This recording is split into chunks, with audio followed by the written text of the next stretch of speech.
மகிமை உண்டாவதாக. கர்த்தாவின் விசுத்த நாமம் மகிமைப்படுமாறாகட்ടെ. இந்த ஆசீர்வதிக்கப்பட்ட முதல் நாள் மாலை வேளையிலே உங்களை சந்திப்பதில் கிறிஸ்துவுக்குள் மகிழ்ச்சி அடைகிறோம். ഈ അനുഗ്രഹീത പ്രഥമ ദിന സന്ധ്യായുഗത്തിൽ നിങ്ങളെ കാണുവാനിടയായതിൽ കർത്താവിൽ വളരെ സന്തോഷിക്കുന്നു. ரோமருக்கு எழுதின நிருபம் 16 அதிகாரம் 20 வசனத்தை நாம் ஒரு விசை வாசிக்க கேட்கலாம். റോമർക്ക് എഴുതിയ ലേഖനം 16 അധ്യായം 20 വാക്യം വായിച്ചു കേൾക്കാം.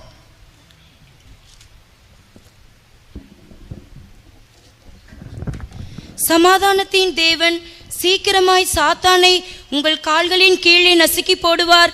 நம்முடைய கர்த்தராகிய இயேசு கிறிஸ்துவினுடைய கிருபை உங்களுடனே கூட இருப்பதாக.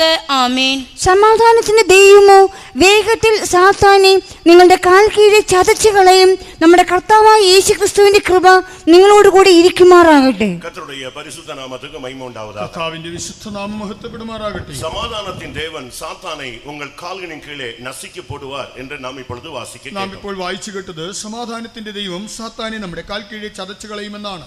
ஆண்டவராகிய இயேசு கிறிஸ்து இந்த பூமியிலே கடந்து வந்ததனுடைய பிரதான நோக்கம் அதுவாகவே இருக்கிறது. നമ്മുടെ കർത്താവായ യേശു ക്രിസ്തു ഈ ഭൂമിയിൽ ആഗതനായതിന്റെ പ്രധാന ഉദ്ദേശം ഇത് തന്നെയാണ്. ஆண்டவராகிய இயேசு கிறிஸ்து இந்த உலகத்தில் பிறந்தது, மரித்தது, மறுபடி உயிரோடு எழும்பினது, மறுபடி பரத்திற்கு போனது, மறுபடியும் வரப்போகிறது எல்லாமே தெளிவாக சொல்லப்பட்டாலும் இயேசு கிறிஸ்து இந்த பூமியிலே கடந்து வந்ததற்கு மிக முக்கியமான ஒரு நோக்கம் சாத்தானை நசுக்கும்படியாக. നമ്മുടെ കർത്താവായ യേശു ക്രിസ്തു ലോകത്തിൽ ആഗതനായി അവൻ കഷ്ടങ്ങൾ സഹിച്ചു, അവൻ മരിച്ചു, അവൻ ഉയർത്തെഴുന്നേറ്റു, സ്വർഗാരോഹണം ചെയ്തു, അവൻ വീണ്ടും വരും. ഇതൊക്കെ വ്യക്തമായി പറയുന്നുവെങ്കിലും കർത്താവായ യേശു ക്രിസ്തു ലോകത്തിൽ വന്നതിന്റെ ഒരു പ്രധാന ഉദ്ദേശം എന്നത് സാത്താനെ നമ്മുടെ കാൽക്കീഴെ ചതച്ചു കളയുവാൻ വേണ്ടിയാണ്. இதைத்தான் ஆதியாகமம் 3 அதிகாரம் 15 வசனத்தை நாம் பார்க்கும் பொழுது ஸ்ரீயின் வித்தானவர் உன் தலையை நசுக்குவார் என்று சொல்லப்பட்டிருக்கிறது. ഉൽപ്പത്തി പുസ്തകം 3 അധ്യായം 15 വാക്യത്തിൽ സ്ത്രീയുടെ സന്തതി നിന്റെ തലയെ തകർക്കും എന്ന് അവിടെ പറഞ്ഞിരിക്കുന്നു. அவர்தான் ஆண்டவராகிய இயேசு கிறிஸ்து. അത് നമ്മുടെ കർത്താവായ യേശു ക്രിസ്തു. அவர் இந்த உலகத்திலே வந்து சாத்தானுடைய தலையை நசுக்கினது மாத்திரமல்ல பிரியமானவர்களே,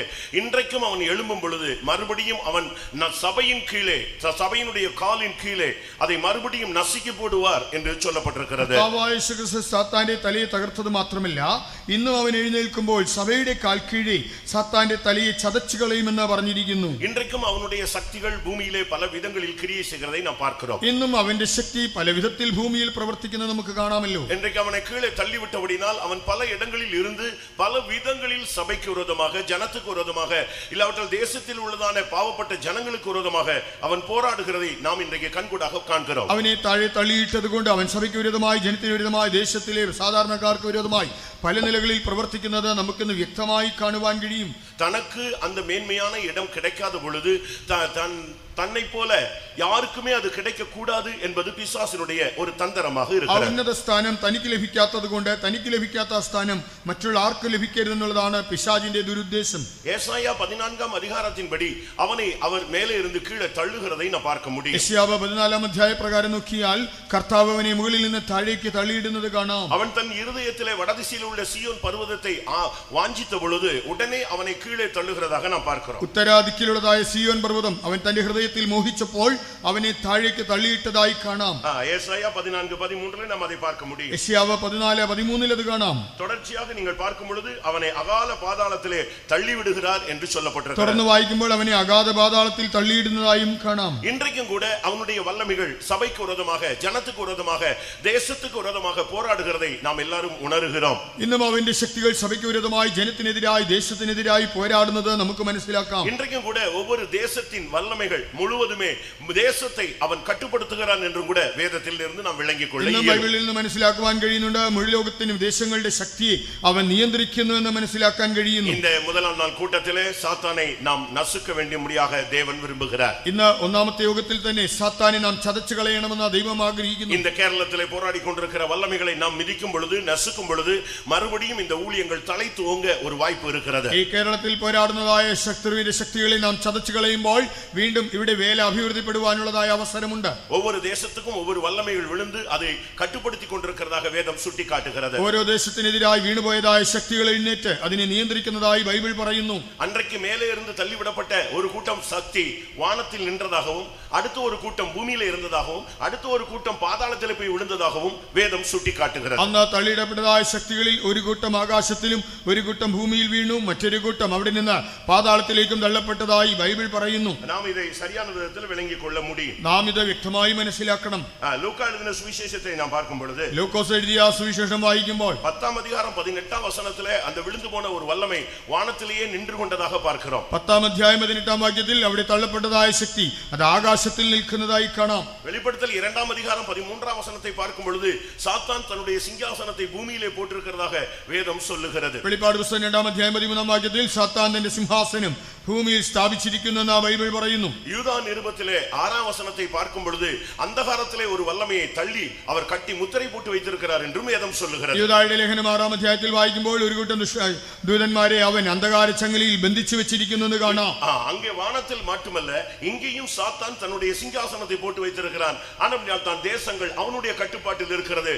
நாம் சரியாக அந்த வல்லமையை அழிக்கும் பொழுதுதான் நமக்கு விடுதலையும் ஜெயமும் சபையினுடைய ஸ்தானமும் பாதுகாக்கப்படும். ആകാശത്തിൽ മാത്രമല്ല ഭൂമിയിലും സാത്താൻ തന്റെ സിംഹാസനം സ്ഥാപിച്ചവൻ ദേശങ്ങളെ ഭരിക്കുന്നത് കൊണ്ട് നാം ഈ നാളുകളിൽ അവന്റെ തലയെ തകർത്തെങ്കിൽ മാത്രമേ വീണ്ടുമായിട്ട് സഭയുടെ ആസ്ഥാനം സൂക്ഷിക്കപ്പെടൂ. தானியேல் 10 அதிகாரம் 13 வசனத்திலே பார்க்கும் பொழுது பெர்சியாவின் அதிபதி என்ற ஒரு வார்த்தையை நாம் பார்க்கிறோம். ദാനിയേൽ 10:13 വായിക്കുമ്പോൾ പാർസി സാമ്രാജ്യത്തിന്റെ പ്രഭു എന്ന് കാണാം. தானியேல் 10:20 பார்க்கும் பொழுது கிரேக்கு தேசத்தின் அதிபதி என்று பார்க்கிறோம். 10:20 കാണുമ്പോൾ യവന ദേശത്തിന്റെ പ്രഭു എന്ന് കാണാം. இந்த வல்லமைகள் அந்தந்த தேசத்தை கட்டுப்படுத்திக் கொண்டு ஒரு மனிதன் என்ற பெயரிலே உலகத்திலே ஒரு கட்சி ஒரு பார்ட்டியை வைத்து அது ஆளுகை செய்தாலும் இதற்கு பின்னாலே ஒரு வல்லமை இருக்கிறது. ഈ ദുഷ്ടശക്തികൾ അതാത് ദേശത്തെ അവ നിയന്ത്രിച്ചു വയ്ക്കുന്നു. ഒരു വ്യക്തിയുടെ രൂപത്തിലോ അല്ലെങ്കിൽ ഒരു സംഘടനയുടെ രൂപത്തിലോ അവ പ്രവർത്തിക്കുന്നുവെങ്കിലും ഇതിന്റെ പിന്നിൽ ഒരു വലിയ പൈശാചിക ശക്തിയുണ്ട്. சரியான அபிஷேகமும் சரியான வெளிப்படுத்தலும் உள்ள தேவ ஜனங்கள் மட்டுமே இந்த வல்லமையை புரிந்து கொள்ளவும் முடியும், இந்த வல்லமையை மேற்கொள்ளவும் முடியும். ശരിയായ അഭിഷേകം വെളിപ്പാടുമുള്ളതായ ദൈവജനത്തിന് മാത്രമേ ഇതിനെ തിരിച്ചറിയാനും കീഴ്പ്പെടുത്തുവാനും കഴിയൂ. இந்த வல்லமையினுடைய சக்திகள் என்ன? ഈ ദുഷ്ടശക്തികളുടെ ബലം എന്താണ്? இது உலகத்தை ஆளுகிறதோ இல்லையோ தேவ ஜனத்துக்கு விரோதமாக எழும்புகிறதை நாம் விளங்கிக் கொள்ள இயலும். ഇതാ ലോകത്തെ ഭരിക്കുന്നോ ഇല്ലയോ, പക്ഷേ ദൈവജനത്തിന് വിരോധമായി എഴുന്നേൽക്കുന്നത് കാണാം. தேவ ஜனத்தினுடைய ஜெபங்களுக்கு பதில் வராமல் தடுக்கிற அந்த பெர்சியாவின் அதிபதியை நீங்கள் வேதத்திலே பார்க்க முடியும். ദൈവജനത്തിന്റെ പ്രാർത്ഥനയ്ക്ക് മറുപടി ലഭിക്കാതെ തടുക്കുന്നതായ പാർസി രാജ്യത്തിന്റെ പ്രഭുവിനെ കാണാം. ஒவ்வொரு தேசத்தை மாத்திரமல்ல ஒவ்வொரு வில்லேஜையுமே அவன் கண்ட்ரோல் பண்ணுகிறான். ഓരോ ദേശങ്ങളെ മാത്രമല്ല ഗ്രാമങ്ങളെയും അവൻ നിയന്ത്രിക്കുന്നു. ஆபகுக்கு 3 அதிகாரம் 14 வசனத்தை பார்க்கும் பொழுது ഹബക്കൂക്ക് 3:14 ஒவ்வொரு கிராமத்தின் அதிபதிகளை குறித்து பார்க்கிறோம். அவைகளை கர்த்தர் உருவ குத்தி போடுவார் என்று வேதம் சொல்லுகிறது. ഓരോ ഗ്രാമത്തിന്റെയും അധികാരികളെ കാണാം. കർത്താവ് അതിനെ താഴെയിടുമെന്ന് കാണുന്നുണ്ട്. இந்த உலகத்திலே இந்த உலகத்தின் அதிபதி முழு உலகத்தை ஒவ்வொரு தேசமாக பிரித்து அவன் ஆளுகை செய்கிறது மாத்திரமல்ல முழு உலகத்தையும் கட்டுப்படுத்தும்படியாக அவன் இறங்கி கிரியை செய்கிற ஒரு தீவிரமான நாட்கள் தான் இந்த நாட்கள். ലോകത്തിന്റെ പ്രഭു ഈ ലോകത്തെ പല ഭാഗങ്ങളായി പ്രദേശങ്ങളായി വിഭജിച്ച് ഭരിക്കുന്നത് മാത്രമല്ല മുഴു ലോകത്തെയും ചേർത്ത് അവൻ ഭരിക്കുവാനായിട്ട് അതിതീവ്രതയോടെ പ്രവർത്തിക്കുന്ന പ്രയത്നിക്കുന്ന കാലമാണിത്. இந்த முதல் நாள் கூட்டத்திலேயே சாத்தானை கட்டிவிட்டால் மீதி உள்ள கூட்டங்கள் எல்லாம் ஆசீர்வாதமாக செழிப்பாக எந்த பிரச்சனையும் இல்லாமல் நடக்கும் என்று நான் விசுவாசிக்கிறேன். ആകയാൽ ഈ പ്രാരംഭ യോഗത്തിൽ തന്നെ സാത്താനെ നാം ബന്ധിച്ചു കഴിഞ്ഞാൽ ഇനിയുള്ള യോഗങ്ങളെല്ലാം തന്നെ തടസ്സം കൂടാതെ വളരെ സമൃദ്ധിയായി നല്ല നിലയിൽ നടക്കുമെന്ന് ഞാൻ പ്രതീക്ഷിക്കുന്നു. சிலுவையிலே அவனுடைய தலையை நசுக்கினது மாத்திரமல்ல, ரோமர் 16:20 சொல்லுகிறது மறுபடியும் உங்கள் கால்களின் கீழே அவனை ஒரு விசை நசுக்கி போடுவார். ക്രൂശിൽ അവന്റെ തലയെ തകർത്ത് കളഞ്ഞത് മാത്രമല്ല, റോമർ 16:20 വായിക്കുമ്പോൾ ദൈവം വീണ്ടും സാത്താനെ നിങ്ങളുടെ കാൽ കീഴെ ചതച്ചു കളയും. சிலுவையில் அவர் பெற்ற ஜெயத்தை நாம் முதலாவது நமக்கு சொந்தமாக மாற்ற வேண்டும். ക്രൂശിൽ അവൻ നേടിയതായ ജയത്തെ നാം ആദ്യം നമ്മുടെ സ്വന്തമാക്കി മാറ്റണം. நாம் எப்பொழுதெல்லாம் ஒவ்வொரு ஸ்தானத்தை எட்டுகிறோமோ, அபிஷேகத்தில் வளருகிறோமோ, இல்லாவிட்டால் தாழ்ந்து போகிறோமோ, அந்த நேரங்கள் எல்லாம் இந்த சக்தி நம்மை சந்திப்பதை நாம் பார்க்க இயலும். നാം നമ്മുടെ ആത്മീയ ജീവിതത്തിൽ മുന്നേറുമ്പോൾ, അഭിഷേകം പ്രാപിക്കുമ്പോൾ, ഒരു സ്ഥാനത്തെത്തുമ്പോൾ, അല്ലെങ്കിൽ നമുക്കൊരു അധപതനം ഉണ്ടാകുമ്പോഴെല്ലാം ഈ ശത്രുവിന്റെ ശക്തികൾ നമ്മെ നേരിടുന്നത് നമുക്ക് കാണാം. இயேசு அபிஷேகம் பெற்றவராக அவர் வெளியே வந்த உடனே அவரை சோதிக்கும்படியாக ஒரு சக்தி வந்து 3 விசை அவரை சோதித்ததாக வேதம் சொல்லுகிறது. எல்லாருக்கும் தெரியும். യേശു അഭിഷേകം പ്രാപിച്ചപ്പോൾ തന്നെ സാത്താൻ അവന്റെ അടുക്കൽ വന്ന് അവനെ 3 പ്രാവശ്യം പരീക്ഷിച്ചത് നമുക്ക് എല്ലാവർക്കും അറിയാം. இவனை குறித்து இயேசு கிறிஸ்து திரும்ப பேசும் பொழுது அவன் ஒரு உலகத்தின் அதிபதி என்று அவர் பேசுகிறார். കർത്താവായ യേശു ക്രിസ്തുവിനെ കുറിച്ച് വീണ്ടും പറയുമ്പോൾ ലോകത്തിന്റെ പ്രഭു എന്നാണ് പറയുന്നത്. கர்த்தருடைய பரிசுத்த நாமத்துக்கு மகிமை உண்டாவதாக. കർത്താവിന്റെ വിശുദ്ധ നാമം മഹത്വപ്പെടുമാറാകട്ടെ. யோவான் 12:31 அவர் அவனை உலகத்தின் அதிபதி என்று இயேசு சுட்டிக்காட்டுகிறார். യോഹന്നാൻ 12:31 കർത്താവായ യേശു അവനെ ലോകത്തിന്റെ പ്രഭു എന്നാണ് ചൂണ്ടിക്കാണിക്കുന്നത്. யோவான் 14:30 அவனை மறுபடி அவர் சந்தித்ததாக வேதம் பார்க்கிறோம். യോഹന്നാൻ 14:30 അവൻ വീണ്ടും വന്നതായി നമുക്ക് കാണാം. இவன் இன்றைக்கும் சபைக்கு விரோதமாக எழும்புகிற ஒரு சக்தி. ഇവൻ ഇന്നും സഭയ്ക്ക് വിരോധമായി എഴുന്നേൽക്കുന്ന ഒരു ശക്തിയാണ്. அவன் உலகத்தின் அதிபதி. ஆண்டவராகிய இயேசு கிறிஸ்து நம்முடைய ரட்சிப்பின் அதிபதி. കർത്താവായ യേശു നമ്മുടെ രക്ഷാനായകനാണ്. അവനോ ലോകത്തിന്റെ പ്രഭുവാണ്. எபிரேயர் 2 அதிகாரத்திலே நம்முடைய ரட்சிப்பின் அதிபதியை அவர் உபத்திரவங்களின் வழியாக பூர்ணப்படுத்துகிறது. அவருக்கு ஏற்றதா இருந்தது என்று வேதம் சுட்டிக்காட்டுகிறது. എബ്രായ ലേഖനം 2 അധ്യായത്തിൽ വായിക്കുമ്പോൾ നമ്മുടെ രക്ഷാനായകനെ താൻ അനുഭവിച്ച കഷ്ടങ്ങളാൽ തികഞ്ഞവനാക്കുന്നത് ദൈവത്തിന് യുക്തമായിരുന്നു. இந்த உலகத்தின் வல்லமையை ஒரு விசுவாசி, ஒரு தேவனுடைய பிள்ளை, ஒரு அபிஷேகம் பெற்றவன் சரியான அபிஷேகத்தின் நிறைவு இருந்தால்தான் அவனை ஜெயிக்க இயலும். ഈ ലോകത്തിന്റെ ശക്തിയെ ഒരു വിശ്വാസി അഭിഷേകം പ്രാപിച്ചവന് യഥാർത്ഥമായ അഭിഷേകത്തിന്റെ നിറവുണ്ടെങ്കിൽ മാത്രമേ അതിനെ ജയിക്കുവാൻ സാധിക്കൂ. இன்றைக்கு சபைக்கு விரோதமாக இந்த உலகத்தின் வேஷங்கள் எழும்புகிறதை பார்க்கலாம். ഇന്ന് സഭയ്ക്ക് വിരോധമായി ഈ ലോക വേഷങ്ങൾ എഴുന്നേൽക്കുന്നത് കാണാം. உலகத்தின் ஆசைகள் ஜனங்களுக்கு விரோதமாக எழும்புகிறதை பார்க்கலாம். ലോകമോഹങ്ങൾ ജനത്തിന് വിരോധമായി വരുന്നത് കാണാം. உலகத்தின் கவலைகள் சபையை நெருக்குகிறதை நாம் பார்க்கிறோம். ലോകത്തിന്റെ വിചാരങ്ങൾ സഭയെ ഞെരുക്കുന്നതും കാണാം. இன்றைக்கும் இந்த வல்லமைகளை நாம் எதிர்க்கும்படியாக நமக்கு தேவன் ஒரு வல்லமையுள்ள ஒரு அபிஷேகத்தை கொடுத்திருக்கிறார். ഇന്നും ഈ ശക്തികളെ എതിർക്കുവാൻ ദൈവം നമുക്ക് ശക്തിയുള്ള ഒരു അഭിഷേകം തന്നിട്ടുണ്ട്. கர்த்தருடைய பரிசுத்த நாமத்துக்கு மகிமை உண்டாவதாக. കർത്താവിന്റെ വിശുദ്ധ നാമം മഹത്വപ്പെടുമാറാകട്ടെ. அன்றைக்கு அவன் விழுந்து போன ஒரு வல்லமை, ஆனால் இன்றைக்கு அவன் பல ஸ்தானங்களில் நின்று தன்னுடைய வல்லமையை வெளிப்படுத்தி எதிர்த்து போராடி கொண்டிருக்கிறதை நாம் பூமியிலே பார்க்க இயலும். അന്ന് അവൻ വീണുപോയ ഒരു ശക്തിയാണെങ്കിലും ഇന്ന് അവൻ പല സ്ഥാനങ്ങളിൽ നിന്നുകൊണ്ട് അവൻ തന്റെ ശക്തിയെ വെളിപ്പെടുത്തി അവൻ പോരാടിക്കൊണ്ടിരിക്കുന്നത് കാണാം. சபைக்கு விரோதமாக, സഭയ്ക്ക് വിരോധമായി, உலகத்துக்கு விரோதமாக, ലോകത്തിനെതിരായി, பரிசுத்தவான்களுக்கு விரோதமாக, ശുദ്ധന്മാർക്കെതിരായി, நல்ல அபிஷேகம் பெற்ற விசுவாசிகளுக்கு നല്ല விரோதமாக, അഭിഷേകം പ്രാപിച്ച ദൈവജനത്തിനെതിരായി, வாலிப பிள்ளைகளுக்கு பையங்களுக்கு விரோதமாக, യുവതി യുവാക്കൾക്കെതിരായി, நம்முடைய வருங்கால சந்ததிக்கு விரோதமாக, നമ്മുടെ ഭാവി തലമുറയ്ക്കെതിരായി, சபையின் பரிசுத்தத்துக்கு விரோதமாக, സഭയുടെ വിശുദ്ധിക്കെതിരായി, சபையின் மறுரூபத்துக்கு விரோதமாக, സഭയുടെ രൂപാന്തരത്തിനെതിരായി, இப்படி பல விதங்களிலே அவன் போராடுகிறதை நாம் பார்க்க இயலும். എങ്ങനെ വിവിധ നിലകളിൽ അവൻ പൊരുതുന്നത് കാണാം. இதைத்தான் எபேசியர் 6 அதிகாரம் 12 வசனத்திலே பவுல் தெளிவாக பேசுகிறார். എഫെസ്യ ലേഖനം 6:12 പൗലോസ് ഇത് വ്യക്തമായി പറയുന്നുണ്ട്. நம்முடைய போராட்டங்கள் மாம்சத்தோடும் இரத்தத்தோடும் அல்ல. നമുക്ക് പോരാട്ടമുള്ളത് ജഡരക്തങ്ങളോടല്ല, நம்முடைய போராட்டங்கள் துரைத்தனங்களோடும் அதிகாரங்களோடும் என்று அவர் தெளிவாக பேசுகிறார். വാഴ്ചകളോടും അധികാരങ്ങളോടുമാണ് നമുക്ക് പോരാട്ടമുള്ളതെന്ന് താൻ പറയുന്നു. பிரபஞ்சத்தின் அந்தகார லோகாதிபதிகளோடு நமக்கு போராட்டம் உண்டு. ഈ അന്ധകാര ലോകാധിപതികളോട് നമുക്ക് പോരാട്ടമുണ്ട്. வான மண்டலங்களில் உள்ள பொல்லாத ஆவிகளின் சேனைகளோடு நமக்கு போராட்டம் உண்டு. സ്വർലോകങ്ങളിലെ ദുഷ്ടാത്മ സേനകളോട് നമുക്ക് പോരാട്ടമുണ്ട്. ஒவ்வொரு இடங்களிலும் இப்ப கொட்டாரக்கரைன்னு வச்சுக்கோங்களேன், கொட்டாரக்கரையை கண்ட்ரோல் பண்றதுக்கு ஒரு ஸ்பிரிட் இருக்கு. കൊട്ടാരക്കര എന്ന് പറയുമ്പോൾ അതിനെ നിയന്ത്രിക്കുന്ന ഒരു ദുരാത്മാവുണ്ട്. நம்முடைய ஒரு பாஸ்டர் திருப்பதிக்கு மாற்றமாகி போனார். നമ്മുടെ ഒരു പാസ്റ്റർ തിരുപ്പതിക്ക് സ്ഥലമാറ്റമായി പോയി. அவர் புதிதாக அந்த பழைய ஃபெய்த்தவங்க போயிருந்த போது താൻ അവിടെ ആദ്യമായി ആ പഴയ ഫെയ്ത്തോമിൽ ചെന്നപ്പോൾ ஃபர்ஸ்ட் நாள் அவர் மார்னிங் பிரைசிங் முடிச்சிட்டு வெளியே வந்து படுத்திருந்தார். താൻ അതിരാവിലെ സ്തോത്രാരാധന കഴിഞ്ഞു വന്ന് കിടന്നു. கொஞ்ச நேரத்துல ஒரு லைட் தெரிந்தது. അപ്പോൾ ഒരു വെളിച്ചം കണ്ടു. தூரத்துல இருந்து அது வந்து கொண்டே இருந்தது. ദൂരെ നിന്ന് അത് വന്നുകൊണ്ടിരുന്നു. அவருக்கு ஆச்சரியமா இருந்துச்சு, இப்படி இவ்வளவு நாள் நம்ம பார்த்ததே இல்லையே. താൻ അത്ഭുതപ്പെട്ട് ഇതുവരെ കണ്ടിട്ടില്ലല്ലോ. அது வந்து கொண்டே இருந்தது. അതിങ്ങനെ അടുത്ത് വരുന്നു. அவர் ஒரு அப்படி யோசிச்சார், ஒருவேளை ஃளைட் லைட்டா இருக்கும், கொஞ்சம் தாள அடிச்சிட்டு போறான்னு போல. ഒരു വിമാനത്തിന് വെളിച്ചമാകാം, അതൊരൽപ്പം താഴ്ന്നു പറക്കുകയായിരിക്കാം. நேரமாக ஆக அது ரொம்ப க்ளோஸ் ஆகவே வந்து விட்டார். എന്നാൽ അത് വളരെ അടുത്ത് വന്നു. அப்பொழுது அவருக்கு ஒரு டவுட், ஒருவேளை கர்த்தர் ஏதோ ஒரு வெளிச்சம், ஒரு தரிசனம் கொடுக்கிறாரோ இப்படின்னு வேற மாதிரி சிந்திக்க ஆரம்பிச்சார். അപ്പോൾ താൻ ചിന്തിച്ചത് ഇനി ദൈവം തരുന്ന ദർശനമായിരിക്കുമോ.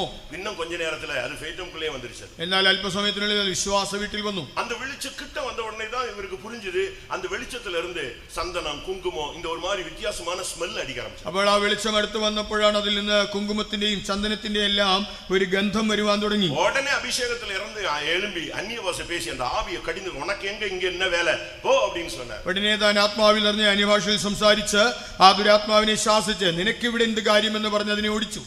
அந்த வெளிச்சத்திலிருந்து ஒரு சத்தம், ആ വെളിച്ചത്തിൽ നിന്നൊരു ശബ്ദം, புதிதாக வந்திருக்கிறாய் என்று கேள்விப்பட்டேன், பார்த்து விட்டு போகலாம் என்று வந்தேன். പുതുതായിട്ട് വന്നെന്ന് അറിഞ്ഞു, ഒന്ന് കണ്ടിട്ട് പോകാമെന്ന് കരുതി വന്നതാണ്. ஒரு ஆளு டிரான்ஸ்ஃபர் ஆகி வந்ததுக்கு அது டைரக்டா வருது. ഒരാൾ സ്ഥലം മാറി വന്നെന്ന് അറിഞ്ഞപ്പോൾ നേരിട്ട് കാണാൻ വന്നതാണ്. இது என் வாழ்வில் நான் பார்க்கும் பொழுது, എന്റെ ജീവിതത്തിൽ ഞാൻ നോക്കുമ്പോൾ, நான் தஞ்சாவூர் போய் சேர்ந்தேன். ഞാൻ തഞ്ചാവൂരിൽ ചെന്നപ്പോൾ ஃபர்ஸ்ட் நாள் நான் படுத்தேன். ഞാൻ ആദ്യ ദിവസം അവിടെ കിടന്നപ്പോൾ ஒரு 2 நிமிஷம் கூட நான் படுத்தது ഒരു 2 നിമിഷം പോലും ആയില്ല. ഒരു ശക്തി டைரக்டா அப்படி என் மேல வந்து அமர்வதற்கு வருகிறது. നേരിട്ട് എന്റെ മേൽ ഇരിക്കുവാൻ വരുന്നു. உடனே ஆவியானவர் இது ஒரு பிசாசு அப்படினு சொல்றார். ഉടനെ ദൈവാത്മാവ് പറഞ്ഞത് ഒരു പിശാചാണ്. அந்த செகண்ட் அபிஷேகம் நிறைஞ்ச உடனே அந்த ஆவி போனது. ചില സെക്കൻഡുകൾ ആത്മാവിൽ നിറഞ്ഞപ്പോൾ അത് പോയി. இப்படி பலவிதமான வல்லமைகள் ஒவ்வொரு ஊழியர்களுக்கும் ஒவ்வொரு தேவனுடைய பிள்ளைகளுக்கும் ஒவ்வொரு தேசத்துக்கும் ஒவ்வொரு கிராமத்துக்கும் ஒவ்வொரு தேவ வல்லமையும் போராடி கொண்டிருக்கிறதை தேவ ஜனங்கள் விளங்கிக் கொள்ளணும். பிசாசின் தந்திரங்களை நீங்கள் அறியாதவர்கள் அல்லவே. ഇങ്ങനെ ഓരോ വിശ്വാസിക്കെതിരായി, ശുശ്രൂഷകനെതിരായി, സഭയ്ക്കെതിരായി, ഗ്രാമങ്ങൾക്കെതിരായി, ദേശത്തിനെതിരായി പിശാചിന്റെ ശക്തി പോരാടുന്നു എന്നുള്ളത് നമ്മൾ മനസ്സിലാക്കണം. നാം പിശാചിന്റെ തന്ത്രങ്ങളെ അറിയാത്തവരല്ലല്ലോ. இன்றைக்கு 3 விதங்களிலே இவன் போராடுகிறான். இதை 3 விதத்திலே சபை எதிர்த்து நிற்க வேண்டியிருக்கிறது. ഇന്ന് അവൻ 3 വിധത്തിൽ നമുക്കെതിരായി പോരാടുമ്പോൾ സഭ 3 വിധത്തിൽ ഇതിനോട് നിൽക്കണം. ஒன்று துரைத்தனங்கள் அதிகாரங்கள் இணைந்து செயல்படக்கூடிய ஒரு சக்தி. വാഴ്ചകൾ അധികാരങ്ങൾ സംയുക്തമായി പ്രവർത്തിക്കുന്നു. சங்கீதம் 2ஆம் அதிகாரத்திலே 2ஆம் சங்கீதத்தில் நீங்கள் பார்க்கும் பொழுது இந்த அதிகாரிகள் ஜாதிகள் ஏகமாய் எழும்பி தேவ ஜனத்துக்கு விரோதமாக எழும்புவதை நீங்கள் பார்க்க முடியும். 2ஆം സങ്കീർത്തനത്തിൽ വായിക്കുമ്പോൾ ജാതികൾ ഒന്നിച്ചെഴുന്നേറ്റ് ദൈവജനത്തിനെതിരായി പ്രവർത്തിക്കുന്നത് കാണാം. ஆனால் பைபிள் என்ன சொல்கிறது? എന്നാൽ ബൈബിൾ എന്ത് പറയുന്നു? கொலோசியர் 2:13 இந்த துரைத்தனங்கள் அதிகாரங்களை இயேசு கிறிஸ்து சிலுவையிலேயே உரிந்து கொண்டு வெளியரங்கமாக கோலமாக்கி அவர் சிலுவையில் அவனை ஆடி அடித்து ஜெயித்திருக்கிறார். കൊലോസ്യർ 2:13 വായിക്കുമ്പോൾ കർത്താവായ യേശു ക്രിസ്തു വാഴ്ചകളെയും അധികാരങ്ങളെയും ക്രൂശിൽ തറച്ച് ആയുധവർഗം വെപ്പിച്ച് പരസ്യമായി ജയോത്സവം കൊണ്ടാടി. சரியான ஒரு அபிஷேகம் இருந்தாதான் சபை இல்லாவிட்டால் ஒரு தேவனுடைய பிள்ளை இந்த வல்லமையை எதிர்த்து மேற்கொள்ள இயலும். യഥാർത്ഥ അഭിഷേകമുണ്ടെങ്കിൽ മാത്രമേ ദൈവജനത്തിനും ദൈവസഭയ്ക്കും ഇതിനെ കീഴ്പ്പെടുത്തി ജയമെടുക്കുവാൻ കഴിയൂ. இந்த துரைத்தனங்கள் அதிகாரங்களை இவன் கட்டுப்படுத்திக் கொண்டு இவன் இதை வைத்து மேற்கொள்ளலாம் என்று நினைக்கிறான். ஆனால் தேவன் சொல்லுகிறார் உண்டாயிருக்கிற அதிகாரம் எல்லாம் என்னால் உண்டாயிருக்கிறது என்று அவர் பேசுகிறார். ഈ വാഴ്ചകളെയും അധികാരങ്ങളെയും അവൻ നിയന്ത്രിച്ച് അതിനിമിത്തം ജയമെടുക്കാമെന്ന് പിശാചി കരുതുമ്പോൾ ദൈവം പറയുന്നുണ്ട് എല്ലാ അധികാരവും ദൈവത്താൽ മാത്രമാണ്. அது மாத்திரமல்ல, நம்முடைய ஜெபங்கள் மேலே போகாத வண்ணம், ஜெபத்துக்கு பதில் வராத வண்ணம் ஒரு சக்தி போராடி கொண்டிருக்கிறது. നമ്മുടെ പ്രാർത്ഥനകൾ മുകളിലോട്ട് എത്താതെ വണ്ണവും അവിടെ നിന്ന് നമുക്ക് മറുപടി ലഭിക്കാതെ വണ്ണവും ഒരു ദുഷ്ടശക്തി പോരാടുന്നു. இந்த வல்லமைகள் என்ன செய்கிறது? ഈ ശക്തികൾ എന്താണ് ചെയ്യുന്നത്? வானத்திலே இருந்து போராடி கொண்டே இருப்பது. ആകാശത്തിൽ നിന്ന് പോരാടുന്നു. உன்னுடைய ஜெபம் மேலே போக கூடாது, உன்னுடைய ஜெபத்துக்கு பதில் கீழே வர கூடாது. നിന്റെ പ്രാർത്ഥന മുകളിലോട്ടോ അതിനുള്ള ഉത്തരം താഴോട്ടോ വരരുത്. பட் லூக்கா 10ஆம் அதிகாரம் 18ஆம் வசனத்திலே இயேசு கிறிஸ்து 70 பேரை சீடர்களை 2 பேராக அனுப்பின பொழுது அவர்கள் திரும்பி வந்து சொன்னார்கள், ஆண்டவரே உம்முடைய நாமத்தில் பிசாசுகள் கீழ்ப்படிகிறது என்று சொன்னார். ലൂക്കോസ് 10:18 കർത്താവായ യേശു ക്രിസ്തു ശിഷ്യന്മാരെ രണ്ടായിട്ട് അവൻ അയക്കുമ്പോൾ അവർ തിരിച്ചു വന്ന് പറയുകയാണ്, കർത്താവേ നിന്റെ നാമത്തിൽ ഭൂതങ്ങളും ഞങ്ങൾക്ക് കീഴടങ്ങുന്നു. அப்படினா என்ன அர்த்தம் பிரியமானவர்களே? പ്രിയരേ, അതിന്റെ അർത്ഥം എന്താണ്? உடனே அதுக்கு பதில் இயேசு 10:18 சொல்லுகிறார், இதோ சாத்தான் மின்னலை போல வானத்திலிருந்து விழுகிறதை காண்கிறேன். பிசாசுகளை கீழ்ப்படுத்தும் போது இந்த வல்லமைகள் கீழே விழுகிறதாக இயேசு சுட்டிக்காட்டுகிறார். അതിനെ പ്രത്യുത്തരമായി യേശു പറയുകയാണ്, സാത്താൻ മിന്നൽ പോലെ ആകാശത്തിൽ നിന്ന് വീഴുന്നത് ഞാൻ കണ്ടു. നാം പിശാചുകളെ കീഴടക്കുമ്പോൾ ഇവ താഴേക്ക് വീഴുന്നു. இவைகள் தான் வான மண்டலங்களில் உள்ள பொல்லாத ஆவிகளின் சேனைகள். ഇവയാണ് സ്വർലോകങ്ങളിലെ ദുഷ്ടാത്മ സേനകൾ. இந்த வல்லமைகளை அபிஷேகம் பெற்றவர்கள் கீழ்ப்படுத்தும் பொழுது இந்த வல்லமைகள் செயலற்று போய் கீழே விழுகிறது. நம்முடைய விண்ணப்பங்கள், நம்முடைய ஜெபங்கள் மேலே போகிறது, கீழே நமக்கு பதில் வந்து சேருகிறது. അഭിഷേകം പ്രാപിച്ചതായ ദൈവജനങ്ങൾ ഇതിനെ കീഴ്പ്പെടുത്തുമ്പോൾ ഇവയെല്ലാം തന്നെ നിഷ്ക്രിയമായി താഴെ വീഴുന്നു. നമ്മുടെ പ്രാർത്ഥന മുകളിലേക്ക് എത്തുന്നു. അതിനുള്ളതായ മറുപടി നമുക്ക് താഴേക്ക് വരുന്നു. അടുത്ത ശക്തി ഇപ്രപഞ്ചത്തിൻ അന്ധകാര ലോകാധിപതി. അടുത്തതായിട്ട് ഈ ഇപ്പോഴത്തെ ദുഷ്ടാത്മ സേനകൾ വെളിപ്പെടുത്തൽ 2:13 നാം பார்க்கும் பொழுது, വെളിപ്പാട് 2:13 വായിക്കുമ്പോൾ സാത്താനുடைய സിംഹാസനം இருக்கிற இடத்தில் நீ குடியிருக்கிறாய் என்று அங்கே சுட்டிக்காட்டப்படுகிறது. നീ പാർക്കുന്നത് സാത്താന്റെ സിംഹാസനമുള്ളിടത്ത്. 2 കൊരിന്ത്യർ 4:4 சொல்லி இருக்கிறது, இப்பிரபஞ்சத்தின் தேவனானவன் ஜனத்தினுடைய மனக்கண்களை குருடாக்குறான் என்று சொல்லப்பட்டிருக்கிறது. 2 കൊരിന്ത്യർ 4:4 വായിക്കുമ്പോൾ ഈ ലോകത്തിന്റെ ദൈവം ജനത്തിന്റെ മനസ്സ് കുരുടാക്കി.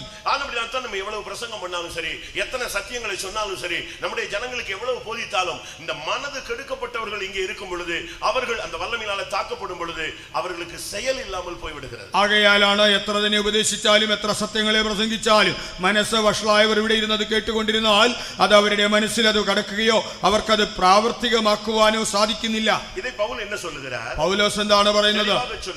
വ്യക്തമായി പറയുന്നു, கிறிஸ்துவை பற்றிய உண்மை நின்று உங்களுடைய மனம் கெடுக்கப்படுமோ என்று நான் பயந்திருக்கிறேன் என்று அவர் பேசுகிறார். ക്രിസ്തുവിനോടുള്ള ഏകാഗ്രതയും നിർമ്മലതയും വിട്ടാൽ നിങ്ങളുടെ മനസ്സ് വഷളായി പോകുമോ എന്ന് ഭയപ്പെടുന്നു. 2 കൊരിന്ത്യർ 11:2 நீ 3ஆம் வசனத்துல நீங்கள் இதை பார்க்க முடியும். 2 കൊരിന്ത്യർ 11:3 വാക്യത്തിൽ അത് കാണാം. பிரியமானவர்களே, வான மண்டலங்களில் உள்ள பொல்லாத ஆவிகளின் சேனைகள், இப்பிரபஞ்சத்தின் அந்தகார லோகாதிபதிகள், இந்த வல்லமைகள் எல்லாம் இன்றைக்கும் சபைக்கு விரோதமாக போராடுகிறது. ஆனால் வேதம் சொல்லுகிறது, அன்றைக்கு நான் சிலுவையிலே அவனை நசுக்கினது மாத்திரமல்ல, சமாதானத்தின் தேவன் இன்றைக்கு இந்த முதல் நாள் கூட்டத்திலே உங்கள் கால்களின் கீழே நசுக்கி ഈ போடுவார். അന്ധകാര ലോകാധിപതികളും സ്വർലോകങ്ങളിലെ ദുഷ്ടാത്മസേനകളും ഇന്ന് ആ സഭയ്ക്ക് വിരോധമായി പോരാടുമ്പോൾ കർത്താവ് എന്താണ് പറയുന്നത്? അന്ന് ഞാൻ അതിനെ ക്രൂശിൽ തറച്ച് ജയമെടുത്തത് മാത്രമല്ല, ഇന്ന് സഭയുടെ കാൽക്കീഴെ അവനെ അത് ചതച്ചു കളഞ്ഞ് അവന് ജയം നൽകും. മത്തയി 16:18 சொல்லுகிறது, பாதாளத்தின் வாசல்கள் சபையை ഒരു കാലം മേற்കൊള്ളുവതില്ല. 14:18 പറയുമ്പോൾ പാതാള ഗോപുരങ്ങൾ സഭയെ ഒരിക്കലും ജയിക്കുകയില്ല. பல வல்லமைகள் உங்களுக்கு விரோதமாக, சபைக்கு விரோதமாக, தேசத்துக்கு விரோதமாக, பரிசுத்தத்துக்கு விரோதமாக எழும்பலாம். ஆனால் முடிவிலே நமக்கு ஜெயம் உண்டு என்பதை நீங்கள் விசுவாசியுங்கள். പലവിധമായ ശക്തികൾ നമുക്കെതിരായി, സഭയ്ക്കെതിരായി, ദേശത്തിനെതിരായി, നമ്മുടെ വിശുദ്ധിക്കെതിരായി എഴുന്നേറ്റാലും ആത്യന്തിക ജയം നമ്മുടേതാണെന്ന് നമ്മൾ വിശ്വസിക്കുക. அன்றைக்கு தேவனுடைய திட்டத்தின்படி பிசாசின் தலையை அவர் சிலுவையிலே அந்த குருசிலே அவர் நசிக்கிறது மாத்திரமல்ல, இன்றைக்கு சபைக்காக மறுபடியும் ஒரு விஷயம் இந்த மாலை வேளையிலே உங்கள் குடும்பத்திற்கு, உங்களுடைய பிள்ளைகளுக்கு, உங்களுடைய சந்ததிக்கு, உங்களுடைய ஊழியங்களுக்கு விரோதமான வல்லமைகளை இன்றைக்கு உங்கள் காலின் கீழே நசரேயனாகிய இயேசு நசுக்கி போடுவார். അന്ന് ആ ദൈവിക പദ്ധതി പ്രകാരം കാൽവരി ക്രൂശിൽ കർത്താവായ യേശുക്രിസ്തു പിശാചിന്റെ തലയെ തകർത്തത് മാത്രമല്ല, ഇന്ന് നിങ്ങൾക്ക് വേണ്ടി, നിങ്ങളുടെ മക്കൾക്ക് വേണ്ടി, നിങ്ങളുടെ ശുശ്രൂഷയ്ക്ക് വേണ്ടി, നിങ്ങളുടെ നന്മയ്ക്കും അഭിവൃദ്ധിക്കുമായിട്ട് വീണ്ടുമായി സാത്താനെ നിങ്ങളുടെ കാൽക്കീഴെ അവൻ ചതച്ചു കളയും. இன்றைக்கு அந்த வல்லமைகள் உங்களுக்கு விரோதமாக எழும்புவதை நீங்கள் உணர்கிறீர்கள், அனுபவிக்கிறீர்கள். ഇന്ന് ആ ശക്തി നിങ്ങൾക്ക് വിരുദ്ധമായി നിൽക്കുന്നത് നിങ്ങൾ മനസ്സിലാക്കുന്നു, നിങ്ങൾ അത് അനുഭവിക്കുന്നു.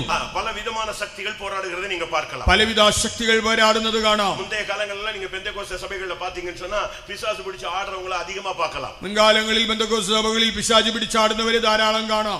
அது ஒரு ஊழியம் மாதிரி நம்ம ஆட்கள் செஞ்சுக்கிட்டு இருந்தாங்க. നമ്മുടെ ആളുകൾ അതൊരു ശുശ്രൂഷയായി ചെയ്തുകൊണ്ടിരുന്നു. ஆனா இப்போ எல்லாம் எந்த பிசாசும் ஆடுறது இல்ல, அது அமைதியா இருந்து தன்னுடைய ஒர்க் மட்டும் எல்லாருக்குள்ளேயும் பண்ணிக்கிட்டு இருக்கிறதாக நான் உணர்கிறேன். എന്നാൽ ഇന്ന് പിശാച് അങ്ങനെ ആടാറൊന്നുമില്ല, അത് മൗനമായിരുന്ന് മിണ്ടാതിരുന്ന് തന്റെ പ്രവൃത്തി ചെയ്തുകൊണ്ടിരിക്കുന്നതെന്ന് മനസ്സിലാക്കുന്നു. அதான் ஒரு பாஸ்டர் சொன்னாரு, ஆடுற பிசாசை துரத்திடலாம், இந்த ஆடாம உள்ள இருந்து வாழ்க்கையவே ஆட்டிக்கொண்டிருக்க இதுதான் ரொம்ப கஷ்டம்னு சொன்னாரு. അതാണ് ഒരു ഭാഷ പറഞ്ഞത്, ഇങ്ങനെ ആടുന്ന പിശാചിനെ നമുക്ക് എളുപ്പത്തിൽ പുറത്താക്കാം, എന്നാൽ ഇങ്ങനെയൊന്നും ചെയ്യാതെ അകത്തിരുന്നു കൊണ്ട് മനുഷ്യനെ നിയന്ത്രിക്കുന്ന ദുരാത്മാവിനെ നമുക്ക് എന്തെങ്കിലും ചെയ്യുവാൻ പ്രയാസമാണ്. உங்களுடைய ஊழியம், உங்களுடைய வாழ்க்கை, உங்களுடைய குடும்பம், உங்களுடைய சந்ததி, இதுக்கு விரோதமாக பல வல்லமைகள் போராடுகிறது நீங்கள் உணர முடியும். നിങ്ങളുടെ ശുശ്രൂഷ, നിങ്ങളുടെ കുടുംബം, നിങ്ങളുടെ ജീവിതം, നിങ്ങളുടെ തലമുറകൾക്ക് വിരോധമായി പലവിധമായ ശക്തികൾ പോരാടുന്നത് മനസ്സിലാക്കാം. லூக்கா 13:16 பார்க்கும் பொழுது சாத்தான் 13 வருஷமாக 18 வருடமாக கட்டப்பட்ட ஒரு நிலவரத்தில் ஒரு பெண்ணை நாம் பார்க்கிறோம். அவளும் ஃபெய்த்தோம்ல தான் இருந்தாள். ലൂക്കോസ് 13:16 വായിക്കുമ്പോൾ സാത്താൻ 18 കൊല്ലം ബന്ധിച്ചിരുന്നതായ ഒരു സ്ത്രീയെ നമുക്ക് കാണുവാൻ കഴിയുന്നുണ്ട്.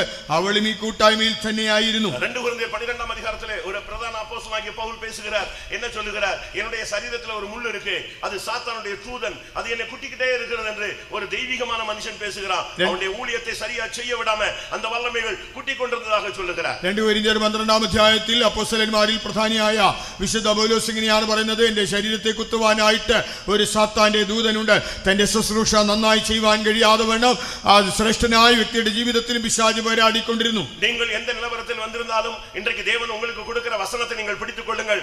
சாத்தானை உங்கள் காலின் கீழில் இந்த கூட்டம் முடியறதுக்குள்ளே நசுக்கி போடுவார் என்று நான் വിശ്വസിക്കുന്നു. നിങ്ങൾ വന്നത് ഏതവസ്ഥയിലാണെങ്കിലും നിങ്ങൾക്ക് ലഭിക്കുന്നതായ വചനത്തെ മുറുകെ പിടിച്ചുകൊള്ളുക. ഈ യോഗം അവസാനിക്കും മുമ്പേ ദൈവം സാത്താനെ നിങ്ങളുടെ കാൽ കീഴെ ചതച്ചു കളയുമെന്ന് ഞാൻ വിശ്വസിക്കുന്നു. 1 தெசலோனிக்கேயர் 2ஆம் அதிகாரம் 18ஆம் வசனத்திலே பவுல் பேசுகிறார், எனக்கு ஊழியம் செய்ய ரொம்ப வாஞ்சை இருக்கிறது, ஆனால் சாத்தானோ உங்கள் பகுதியிலே வந்து ஊழியம் செய்ய விடாமல் என்னை தடை பண்ணினான் என்று அவர் பேசுகிறார். 1 തെസ്സലോനിക്കർ 2:18 വിശുദ്ധ പൗലോസ് ഇങ്ങനെയാണ് പറയുന്നത്, എനിക്ക് അവിടെ വന്ന ശുശ്രൂഷ ചെയ്യുവാൻ വളരെ താല്പര്യമുണ്ട്, എന്നാൽ ഞാൻ അവിടെ വന്ന് ശുശ്രൂഷ ചെയ്യാതെ വേണം സാത്താൻ എന്നെ തടുത്തുകൊണ്ടിരിക്കുന്നു. ஒவ்வொரு இடங்களிலும் வித்தியாசமான பிரசங்கங்கள் பண்ணப்படுகிறது. ഓരോ സ്ഥലങ്ങളിലും വളരെ വ്യത്യസ്തമായ പ്രസംഗമാണ് ചെയ്യുന്നത്. ஒரே வசனத்தை ஒவ்வொரு ஊழியர்களும் தங்களுக்கு கொடுக்கப்பட்ட கிருபையின்படி, வெளிப்படுத்தலின்படி, தேவன் சொல்லுகிற அந்த திட்டத்தின்படி அவர்கள் பிரசங்கிக்கிறார்கள். ഓരോ വചനവും ശുശ്രൂഷകർ തങ്ങൾക്ക് ലഭിച്ചിരിക്കുന്നതായ കൃപയ്ക്കും വെളിപ്പാടിനും ദൈവത്തിന്റെ പദ്ധതിക്കും അനുസരിച്ച് വ്യത്യസ്തമായ നിലയിൽ പ്രസ്താവിക്കുന്നു. ஒரு பாஸ்டர் சொன்னார், ஒவ்வொரு பாஸ்டரும் ஒவ்வொரு பாம்பாட்டி மாதிரின்னு சொன்னார். ഒരു പാസ്റ്റർ പറഞ്ഞു, ഓരോ പാസ്റ്ററും ഓരോ പ്രാസംഗികനും ഒരു പാമ്പ് പിടുത്തക്കാരനെ പോലെ.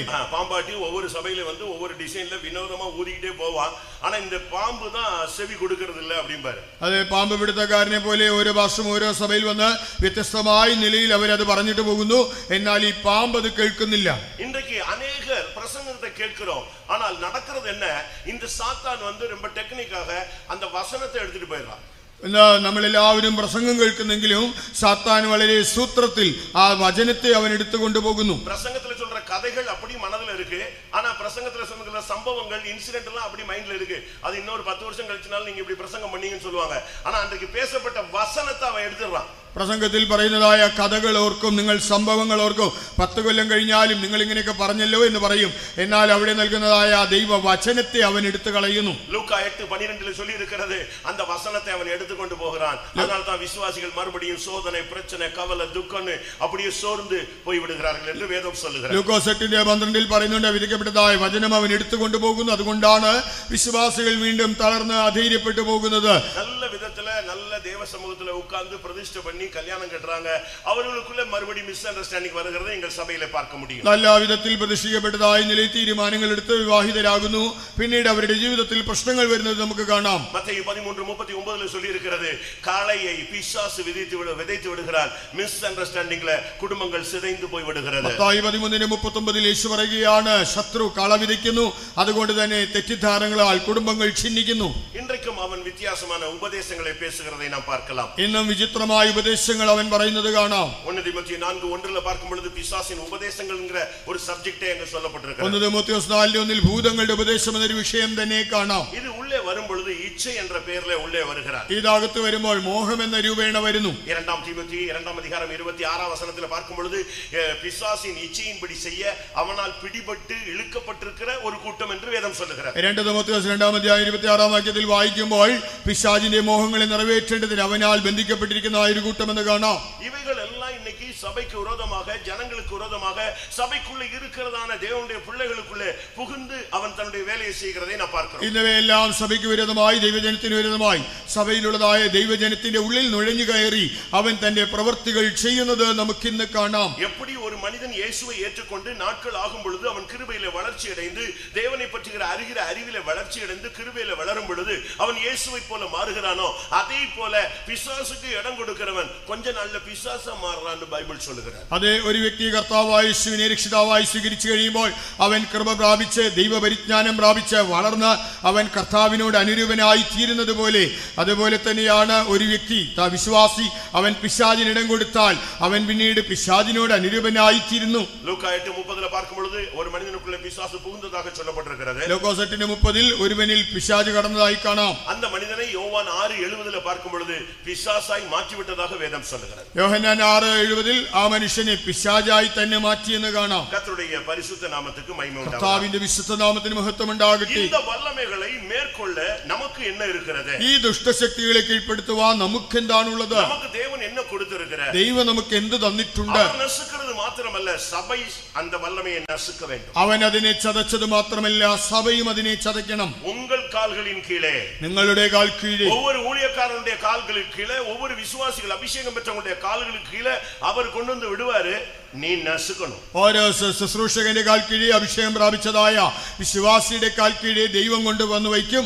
ചതച്ചു കളയേണ്ടത് നിങ്ങളാണ്. ഒരു വല്ലമയാണ് മനുഷ്യൻ ഒരു തന്റെ മകനെ കൂപ്പിട്ട് ഇവനെ ശത്രുവെ തുണ്ടാടി പോട് എന്ന് சொன்னா അവൻ ഭയந்து പോയി മുടിയാതെന്ന് சொல்லிட்டான். ഒരു ശക്തനായ മനുഷ്യൻ തന്റെ മകനെ വിളിച്ച് ശത്രുവിനെ വെട്ടിക്കളയാൻ പറഞ്ഞപ്പോൾ അവൻ പേടിച്ച് വിറച്ച് എന്നെ കൊണ്ട് പറ്റില്ല എന്ന് പറഞ്ഞു. ஆனா யோசுவா என்ன செய்தான்? എന്നാൽ യോശുവ എന്ത് ചെയ്തു? യുദ്ധ അധിപതികളെ കൂപ്പിട്ട് ശത്രുക്കളെ കീഴെ പടുക്ക വെച്ച് തലയ്ക്ക് മേലെ കഴുത്ത് മേലെ കാൽ വയ്യേ, ഇതേ പോലെ എല്ലാ ശത്രുക്കൾക്കും കർത്തർ ചെയ്യുവാർ എന്ന് சொன்னான். തന്റെ സൈന്യത്തിലെ പ്രമാണിമാരെ വിളിച്ച് ശത്രുക്കളുടെ കഴുത്തിന്മേൽ കാലുവയ്ക്കിച്ച് ചവിട്ടുവാൻ പറഞ്ഞു. ഇതുപോലെ എല്ലാ ശത്രുക്കളെയും ദൈവം കീഴാക്കി തരുമെന്നും പറഞ്ഞു. നമുക്ക് இந்த வல்லமைகளை மேற்கொள்ள அதிகாரம் இருக்கிறது என்பதை நீங்கள் விசுவாசி. ഈ ദുഷ്ടശക്തികളെ കീഴ്പ്പെടുത്തുവാൻ നമുക്ക് അധികാരമുണ്ടെന്നുള്ളത് വിശ്വസിക്കുക. മത്തായി 10:1 பார்க்கும் பொழுது ஒவ்வொரு ஊழியர்களுக்கும் சத்துருவின் சகல வல்லமைகளை மேற்கொள்ள இல்லாவிட்டால் துரத்த அதிகாரம் என்று சொல்லப்பட்டிருக்கிறது. മത്തായി 10:11 വായിക്കുമ്പോൾ ഓരോ ശുശ്രൂഷകനും ശത്രുവിന്റെ സകല ബലത്തെയും ചവിട്ടുവാൻ അധികാരമുണ്ടെന്ന് കാണാം. அதை நீங்கள் சரியான விதத்தில் விசுவாசிக்க வேண்டும். അത് ശരിയായി നിങ്ങൾ വിശ്വസിക്കുക. சத்துருவின் சகல வல்லமைகளை, நமக்கு இவைகளுக்கு மேலே என்ன வல்லமை இருக்கிறது என்பதை நான் உங்களுக்கு சொல்ல விரும்புகிறேன். ശത്രുവിന്റെ സകല ബലത്തെയും ചവിട്ടുവാൻ നമുക്ക് അവയുടെ മേൽ എന്ത് ബലമുണ്ടെന്ന് അധികാരമുണ്ടെന്ന് പറയട്ടെ. இந்த வல்லமைகள் நமக்குள்ளே இருந்து பயங்கரமாக போராடும். ഈ ശക്തികൾ നമ്മുടെ ഉള്ളിലിരുന്ന് പലവിധമായി പോരാടും. ஒரு சிலருடைய கண்களை குருடாக்கி விடுகிறது, ചിലരുടെ കണ്ണിനെ കുരുടാക്കും, சிலரை செவியை கேட்க விடாம ஆக்கிறது, ചിലരെ ബധിരരാക്കും, சிலருடைய வாய் பேச விடாம ஆக்கிறது. ചിലരെ ഊമന്മാരാക്കും. அது உலக பிரகாரமாக, அது ലോകപ്രകാരം. ஆனால் ஆவிக்குரிய விதமாக இன்னைக்கு நம்முடைய தேவனுடைய ஜனங்கள் அநேகர் பிசாச அதட்ட கூட சக்தி இல்லாம, வாயை திறந்து பிரைசிங் பண்ண முடியாம, நல்ல சத்தமா அந்நிய பாஷை பேச முடியாம, அவனை எதிர்த்து ஒரு வசனம் சொல்ல சக்தி இல்லாம போய் விடுகிறார்கள். இவர்கள் ஆவிக்குரிய ஊமையர்கள். ഇന്ന് നമ്മുടെ ജീവിതത്തിൽ നോക്കുമ്പോൾ വിശ്വാസികൾ അവരന്യഭാഷ പറയുവാൻ കഴിയില്ലാത്തവരായിട്ട്, അല്ലെങ്കിൽ പിശാചിനെ ശാസിക്കുവാൻ കഴിയില്ലാത്തവരായിട്ട്, സ്തോത്രം ചെയ്യാൻ കഴിയില്ലാത്തവരായിട്ട്, അവനെ വത്സിക്കുവാൻ കഴിയില്ലാത്തവരായിരിക്കുമ്പോൾ ഇവർ ആത്മീക നായമിട്ട് ഊമന്മാരാകുന്നു. ഇന്ന് അനേകർക്ക് ദൈവശബ്ദം കേൾക്കാൻ കഴിയുന്നില്ല. യേശയ്യാ 50 அதிகாரம் சொல்லுகிறது கர்த்தராகிய தெய்வம் என் செவிகளை திறந்தார் என்று சொல்லியிருக்கிறார். യെശയ്യാവ് 50 വായിക്കുമ്പോൾ യഹോവയായ കർത്താവിന്റെ ചെവികളെ തുറന്നിരിക്കുന്നു. இன்னைக்கு അനേകருடைய தரிசனமே சபைக்குள்ள இல்ல. ഇന്ന് സഭയിൽ ദർശനമേ ഇല്ല.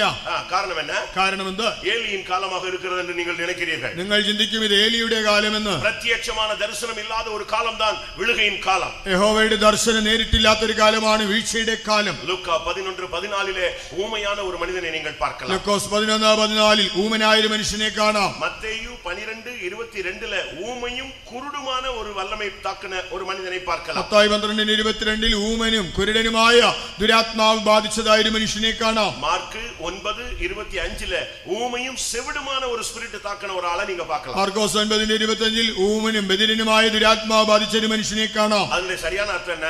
ഇതിന്റെ എല്ലാം ശരിയായ അർത്ഥം എന്താ? പിശാച് ഒരു തന്ത്രமாக ഒരു ദർശനത്തെ എടുത്തறான். പിശാച് വളരെ സൂത്രത്തിൽ നിന്റെ ദർശനങ്ങളെ എടുക്കുന്നു. നിങ്ങളുടെ ചെവി അടച്ചறான். കർത്തരുടെ വാർത്തയെ കേൾക്കാൻ വിടാമ. ദൈവശബ്ദം കേൾക്കാതെ വണ്ണം നിങ്ങളുടെ ചെവി അടയ്ക്കുന്നു. ദേവനെ തുതിക്ക വിടാമൽ, അഭിഷേകത്തിൽ നിറമ്പി അന്യഭാഷ പേശ വിടാമൽ നിങ്ങളുടെ വായെ കട്ടുகிறான். ദൈവത്തെ സ്തുതിക്കാതെ അന്യഭാഷയിൽ സംസാരിക്കുവാൻ കഴിയാതെ വണ്ണം വായെ ബന്ധിക്കുന്നു. എന്നാൽ ഇവകളെ മേൽക്കൊള്ള നമുക്ക് അധികാരം இருக்கிறது. എന്നാൽ ഇതിനെല്ലാം കീഴടക്കുവാൻ നമുക്ക് അധികാരമുണ്ട്. കർത്തരുടെ പരിശുദ്ധ നാമത്തിക്ക് മഹിമയുണ്ടാകട്ടെ. കർത്താവിന്റെ വിശുദ്ധ നാമം മഹത്വപ്പെടുമാറാകട്ടെ. യേശു இந்த வல்லமையை பல விதங்களிலே மேற்கொண்டதை நீங்கள் வேதத்திலே பார்க்கலாம். കർത്താവായ യേശു ക്രിസ്തു പല നിലകളിൽ ഈ ശക്തികളെ ജയിച്ചതായി ബൈബിളിൽ കാണാം. നാം அதை പ്രാക്ടീസ് பண்ண முடியாத നമുക്ക് அந்த ட்ரைனிங் கொடுக்கிறார். നാം അത് പ്രായോഗികമാക്കുവാൻ നമുക്കും പരിശീലനം നൽകുന്നു. இன்னைக்கு நம்மில் அநேகர் அதை பயிற்சி செய்கிறதே இல்ல. എന്നാ നമ്മൾ അനേകർ അത് പരിശീലിക്കുന്നില്ല. യേശു ക്രിസ്തു இந்த உலகத்துல வந்ததுக்கு பல நோக்கம் இருக்கிறது. அதனுடைய ஒரே நோக்கம், முதல் நோக்கம், அவனுடைய ஸ்திரீயின் வித்தானவர் அவன் தலையை நசுக்குவார். കർത്താവായ യേശു ലോകത്തിൽ വന്നതിന് പല ഉദ്ദേശങ്ങളുണ്ടെങ്കിലും അതിൽ പ്രധാനപ്പെട്ടതായ ഉദ്ദേശം എന്നത് സ്ത്രീയുടെ സന്തതി പിശാചിന്റെ തലയെ തകർക്കും. യേശു ക്രിസ്തു இந்த உலகத்தில் இருந்த பொழுது பிசாசு பிடித்தவர்கள் அநேகர் அவரை சந்திக்க ஆரம்பித்தார். കർത്താവായ യേശു ക്രിസ്തു ലോകത്തിലായിരുന്നപ്പോൾ ഭൂതബാധിതരായ അനേകർ അവന്റെ അടുക്കൽ വന്നു. அதை எப்படி அவர் சந்தித்தார்? താൻ എങ്ങനെയാണ് അതിനെ നേരിട്ടത്? உங்களுடைய வாழ்க்கையிலும் இப்படிப்பட்ட சூழ்நிலைகள் வரும் பொழுது நீங்கள் அதை எப்படி எதிர்கொள்வது? നിങ്ങളുടെ ജീവിതത്തിൽ ഇങ്ങനെയുള്ളതായ സാഹചര്യങ്ങൾ വരുമ്പോൾ എങ്ങനെ നേരിടാം? മത്തേയു 7:22 பார்க்கும் பொழுது, മത്തായി 7:22 அங்கே வேதம் சொல்லுகிறது அவர் தன்னுடைய நாமத்தினாலே அந்த வல்லமைகளை துரத்துகிறார். തന്റെ നാമത്തിൽ അവൻ അതിനെ പുറത്താക്കുന്നെന്ന് കാണാം. இல்லாவிட்டால் மார்க் 16:17 நீங்கள் பார்க்கலாம், என்னுடைய நாமத்தில் அவர்கள் பிசாசுகளை துரத்துவார்கள். മാർക്കോസ് 16:17 കാണുമ്പോൾ എന്റെ നാമത്തിൽ അവർ ഭൂതങ്ങളെ പുറത്താക്കും. ஆண்டவருடைய நாமம் என்கிறது ஒரு பெரிய சக்தி, ஒரு ஆயுதம். കർത്താവിന്റെ നാമം ഒരു വലിയ ശക്തിയുള്ള ആയുധം. கர்த்தருடைய நாமம் பலத்த துருகம். യഹോവയുടെ നാമം ബലമുള്ള ഗോപുരം. அந்த நாமம்ங்கற அந்த இயேசு அங்கற அந்த வேட நீங்க அதனுடைய வேல்யூ தெரியாம தான் நம்ம எல்லாரும் சாதாரண மனிதர்களை போல வாழ்ந்து கொண்டிருக்கோம். ആ യേശു എന്നതായ നാമത്തിന്റെ മൂല്യം, ശക്തി തിരിച്ചറിയാൻ കഴിയാത്തതുകൊണ്ട് നാം സാധാരണ മനുഷ്യരെ പോലെ ജീവിക്കുന്നു. இந்த உலகத்துல நாம் இந்த புதிய ஏற்பாட்டு காலத்துல 21ஆம் நூற்றாண்டுல நாம் நிற்க வேண்டுமானால், நிர்மூலமாகாமல் நிற்கணும்னா இயேசுவின் நாமத்தை நாம் சரியாக கையாள வேண்டும். ഈ ലോകത്തിൽ ഈ 21ആം നൂറ്റാണ്ടിൽ ഈ പുതിയ നിയമകാലയളവിൽ നാം മുടിഞ്ഞു പോകാതെ നിൽക്കണമെങ്കിൽ നാം കർത്താവായ യേശുവിന്റെ നാമത്തെ ശരിയായ നിലയിൽ വിനിയോഗിക്കണം. മത്തേയു 8:16 യേശു சொல்றார், വാർത്തയിനാലെ ഞാൻ അവനെ തുരത്തുகிறேன். മത്തായി 8:14 യേശു പറയാണ്, വാക്കുകൊണ്ട് അവനെ പുറത്താകുന്നു. ഒരു ദേവനുடைய പിള്ളை വചനത്തെ വെച്ച് தான் பிசாசை மேற்கொள்ள முடியும். ഒരു ദൈവ പൈതലിന് പിശാചിനെ വചനം കൊണ്ടേ തോൽപ്പിക്കാൻ കഴിയും. வெளிப்படுத்தல் 12ஆம் அதிகாரத்தில் பார்க்கும் பொழுது சாட்சியின் வசனத்தினாலும் அவனை மேற்கொண்டார்கள், ஜெயித்தார்கள் என்று வேதம் சொல்லுகிறது. വെളിപ്പാട് 12ആം അധ്യായത്തിൽ വായിക്കുമ്പോൾ തങ്ങളുടെ സാക്ഷ്യവചനം ഹേതുവായി അവനെ ജയിച്ചു എന്ന് കാണാം. ஒரு நீங்க ஜட்ஜிட்ட நீங்க போனீங்கன்னா, கோர்ட்டுக்கு போனீங்கன்னா ஒவ்வொரு பாயிண்ட வச்சு தான் அவருக்கு விடுதலையும் கொடுப்பாரு, இல்லனா தண்டனையும் கொடுப்பாரு. ഒരു കോടതിയിലെ ജഡ്ജിയുടെ അടുക്കൽ പോയാൽ താൻ നിയമത്തിലെ ഓരോ പോയിന്റുകൾ വെച്ചുകൊണ്ടാണ് ഒന്നുകിൽ ശിക്ഷിക്കുക അല്ലെങ്കിൽ വിട്ടയക്കുക.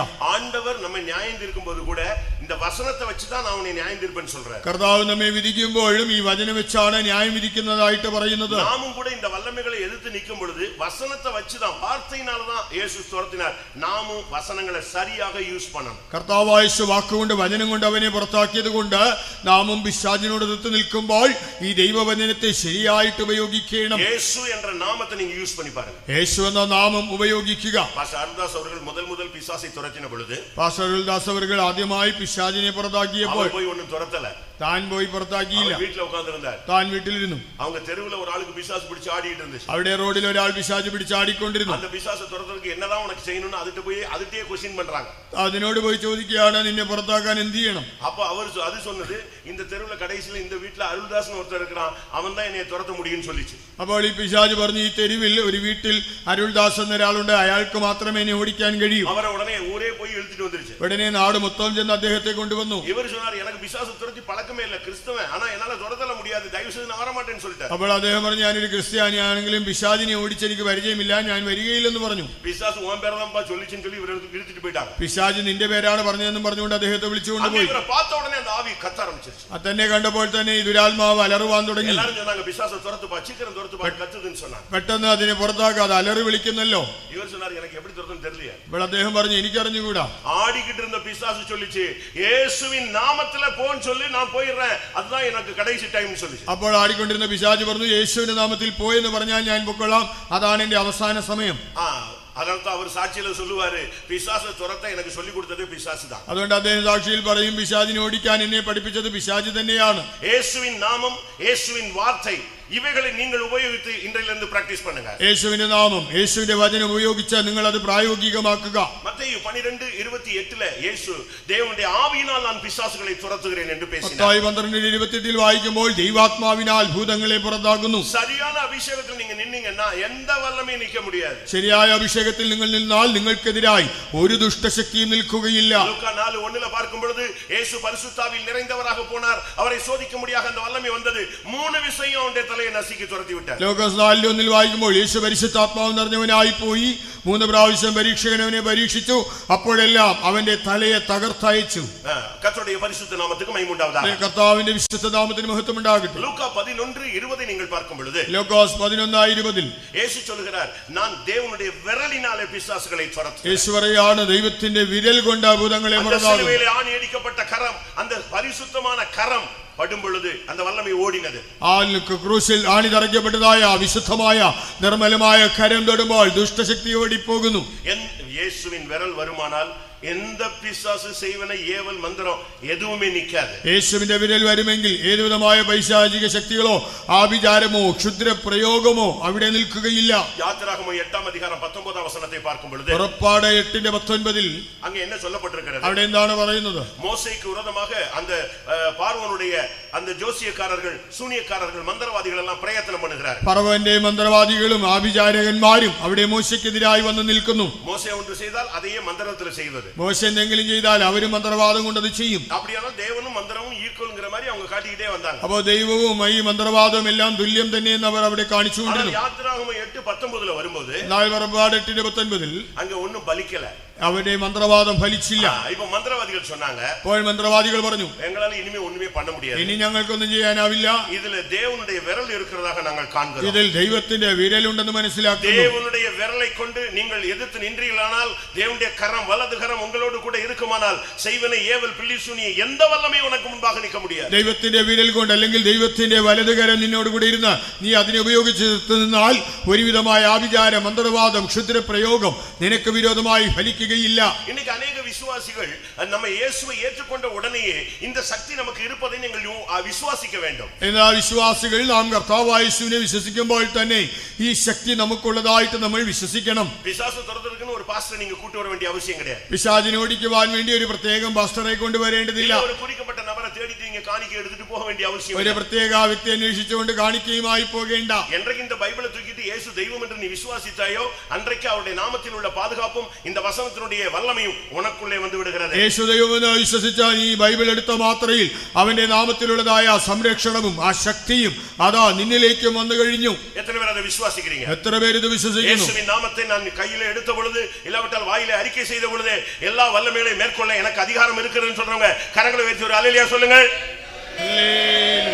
நீங்க இதை பயிற்சிவிக்க வேண்டியது அவசியம். നിങ്ങളിത് പരിശീലിക്കേണ്ടത് ആവശ്യം. எந்த வல்லமையும் நீங்கள் மேற்கொள்ள உங்களுக்கு வல்லமை இருக்குங்கிறத நீங்க விசுவாசிங்க. എല്ലാ ദുഷ്ടശക്തിയും കീഴ്പ്പെടുത്തുവാൻ നിങ്ങൾക്ക് ശക്തിയും അധികാരവും ഉണ്ടെന്ന് വിശ്വസിക്കുക. இஸ்ரவேல் ஜனங்களை கானானுக்குள்ளே கொண்டு போய் விட்ட தெய்வம் சகலத்தையும் நீங்கள் துரத்துவீர்கள் என்று அவர்களுக்கு பிராமிஸ் பண்றாரு. ഇസ്രായേൽ മക്കളെ കനാനിൽ കൊണ്ടുവിട്ടതായ ദൈവം അവരോട് നിങ്ങൾ എല്ലാ ജാതികളെയും പുറത്താക്കുമെന്ന് വാഗ്ദത്തം ചെയ്തു. யோசுவா 17:18 இந்த பிராமிஸை நீங்க படிச்சு பார்க்கலாம். യോശുവ 17:18 ഈ വാഗ്ദത്തം കാണാം. எல்லா வல்லமைகளையும் துரத்த அவங்களுக்கு பவர் கொடுத்துதான் அவங்களை கொண்டு வந்து 40 வருஷம் இழுத்து பிரயாணம் கொண்டு வந்து கடைசியில கானானுக்குள்ள யோர்தானை கடந்து கானானுக்குள்ள கொண்டு வந்து விடுறார். 40 വർഷം മരുഭൂമിയിൽ നടത്തി എല്ലാ ശത്രുവിനെയും കീഴ്പ്പെടുത്തുവാനുള്ള അധികാരം നൽകിയാണ് ഒടുവിൽ അവരെ കനാനിൽ പ്രവേശിപ്പിച്ചത്. பாவத்திலிருந்து அக்கிரமத்திலிருந்து வியாதியிலிருந்து சபை கட்டுகளிலிருந்து ஜாதி கட்டுகளிலிருந்து பலவிதமான உலகத்தின் பிடிகளிலிருந்து உங்களை மந்திர கட்டுகளிலிருந்து விடுதலையாக்கி இந்த சபைக்குள்ள கொண்டு வரும் பொழுதே உங்களுக்கு அதிகாரம் வல்லமை கிருபை எல்லாமே தேவன் கொடுக்கிறார் என்பதை விசுவாசியுங்கள். പാപത്തിൽ നിന്ന് ശാപത്തിൽ നിന്ന് ലോകത്തിൽ നിന്ന് പലവിധമായ പാരമ്പര്യ ബന്ധനങ്ങളിൽ നിന്ന്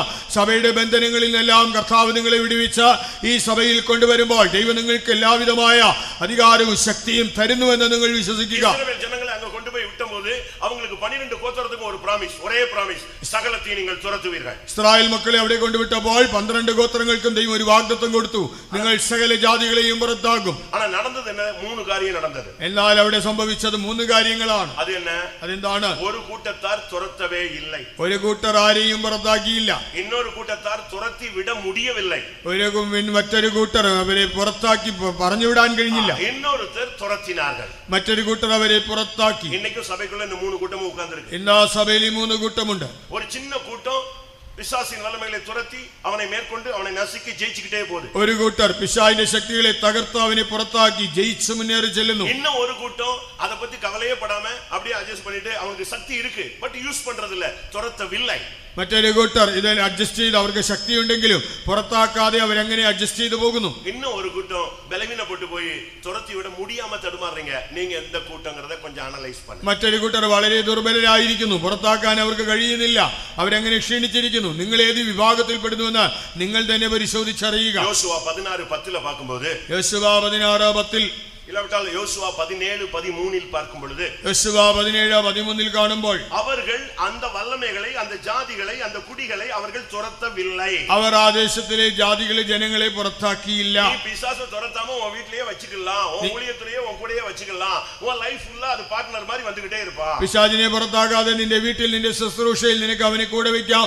അവൻ നിന്റെ ഒരു ലൈഫ് പാർട്ട്ണർ പോലെ ജീവിത പങ്കാളി പോലെ കൂടെ കാണും. யோசுவா 15:63 பார்க்கும் பொழுது യോശുവ 15:63 இல்லாவிட்டால் யோசுவா 17:12 பார்க்கும் பொழுது யோசுവ 17:12 കാണുമ്പോൾ அவர்களால் அந்த வல்லமைகளை துரத்தி விட கூடாமல் போயிட்டு முடியவில்லை. അവയ്ക്ക് അവയെ പുറത്താക്കുവാൻ കഴിയാതെ പോയി എന്ന് കാണാം. நீங்க இப்ப எந்த லிஸ்ட்னு நீங்க பாருங்க. നിങ്ങൾ ഏത് പട്ടികയിൽ വരുന്നു? ஆனா யோசுவா 15:14 பார்க்கும் பொழுது എന്നാൽ യോശുവ 15:14 அங்க தெளிவா சொல்லி இருக்கு, காலேப் அந்த வல்லமைகளை துரத்தினான். അവിടെ വ്യക്തമായി പറഞ്ഞു കാലേബ് അവയെ പുറത്താക്കി.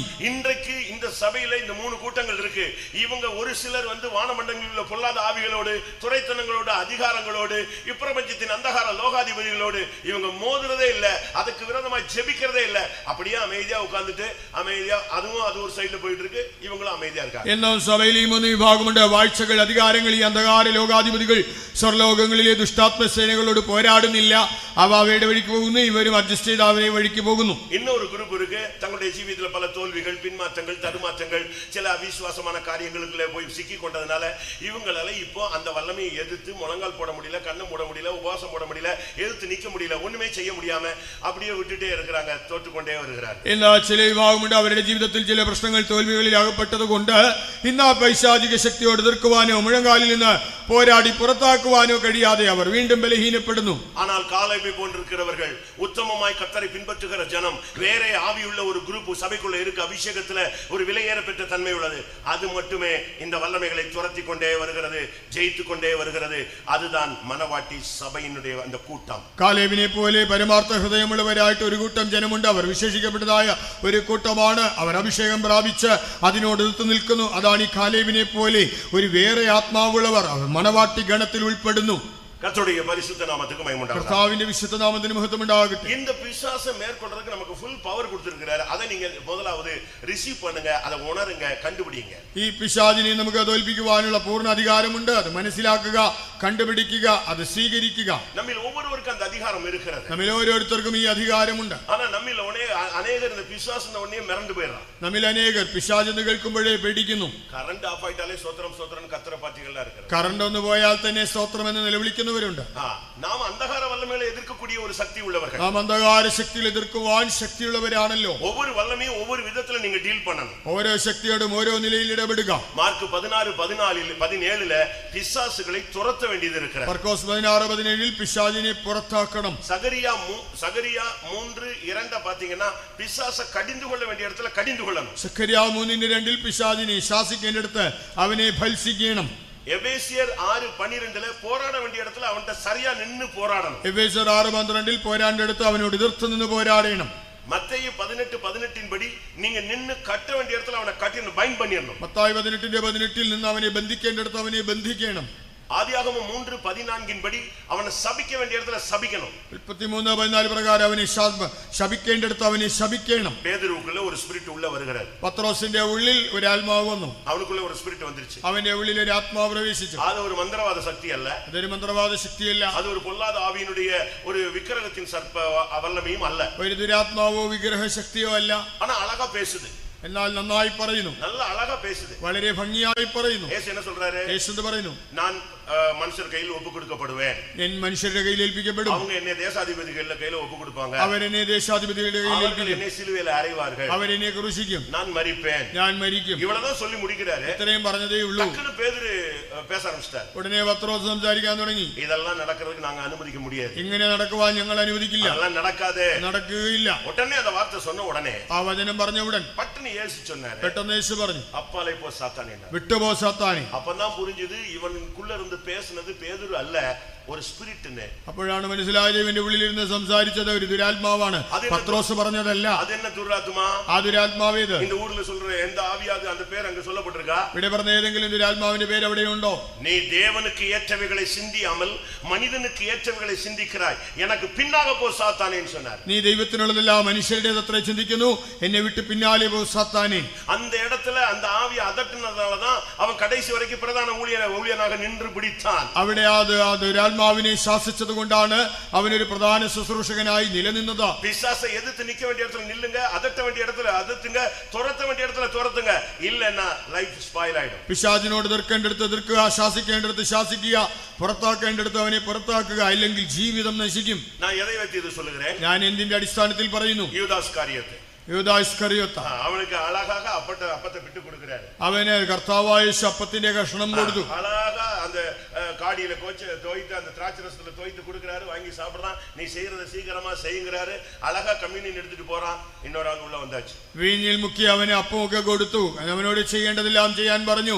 അവനത് വാങ്ങി ഭക്ഷിച്ചു. എന്നാൽ വേറൊരാൾ അവന്റെ ഉള്ളിൽ വന്നു. യേശു அந்த ஆவியை கடிந்து கொள்ளவில்லை. യേശു ആത്മാവിനെ ശാസിച്ചില്ല. எந்த மனுஷனுக்குள்ள இருக்கிற பொல்லாத ஆவியை தெய்வம் கடிந்து கொள்ளலன்னா அவன் லைஃப் ஒண்ணும் இல்லாம போய்டும். ഏതെങ്കിലും ഒരു വ്യക്തിയുടെ ശരീരത്തിലുള്ള ദുരാത്മാവിനെ കർത്താവ് ശാസിച്ചില്ലെങ്കിൽ അവന്റെ ജീവിതം നശിക്കും. இன்றைக்கு உன் பிள்ளைக்கு விரோதமா உங்களுடைய பிள்ளைகளுக்கு விரோதமான வல்லமையை நீங்க இப்ப கூட்ட முடியும் போது முழங்கால நின்னு அந்த ஆவியை எதிர்த்து நின்று போராடு, கடிந்து கொள்ளுங்க.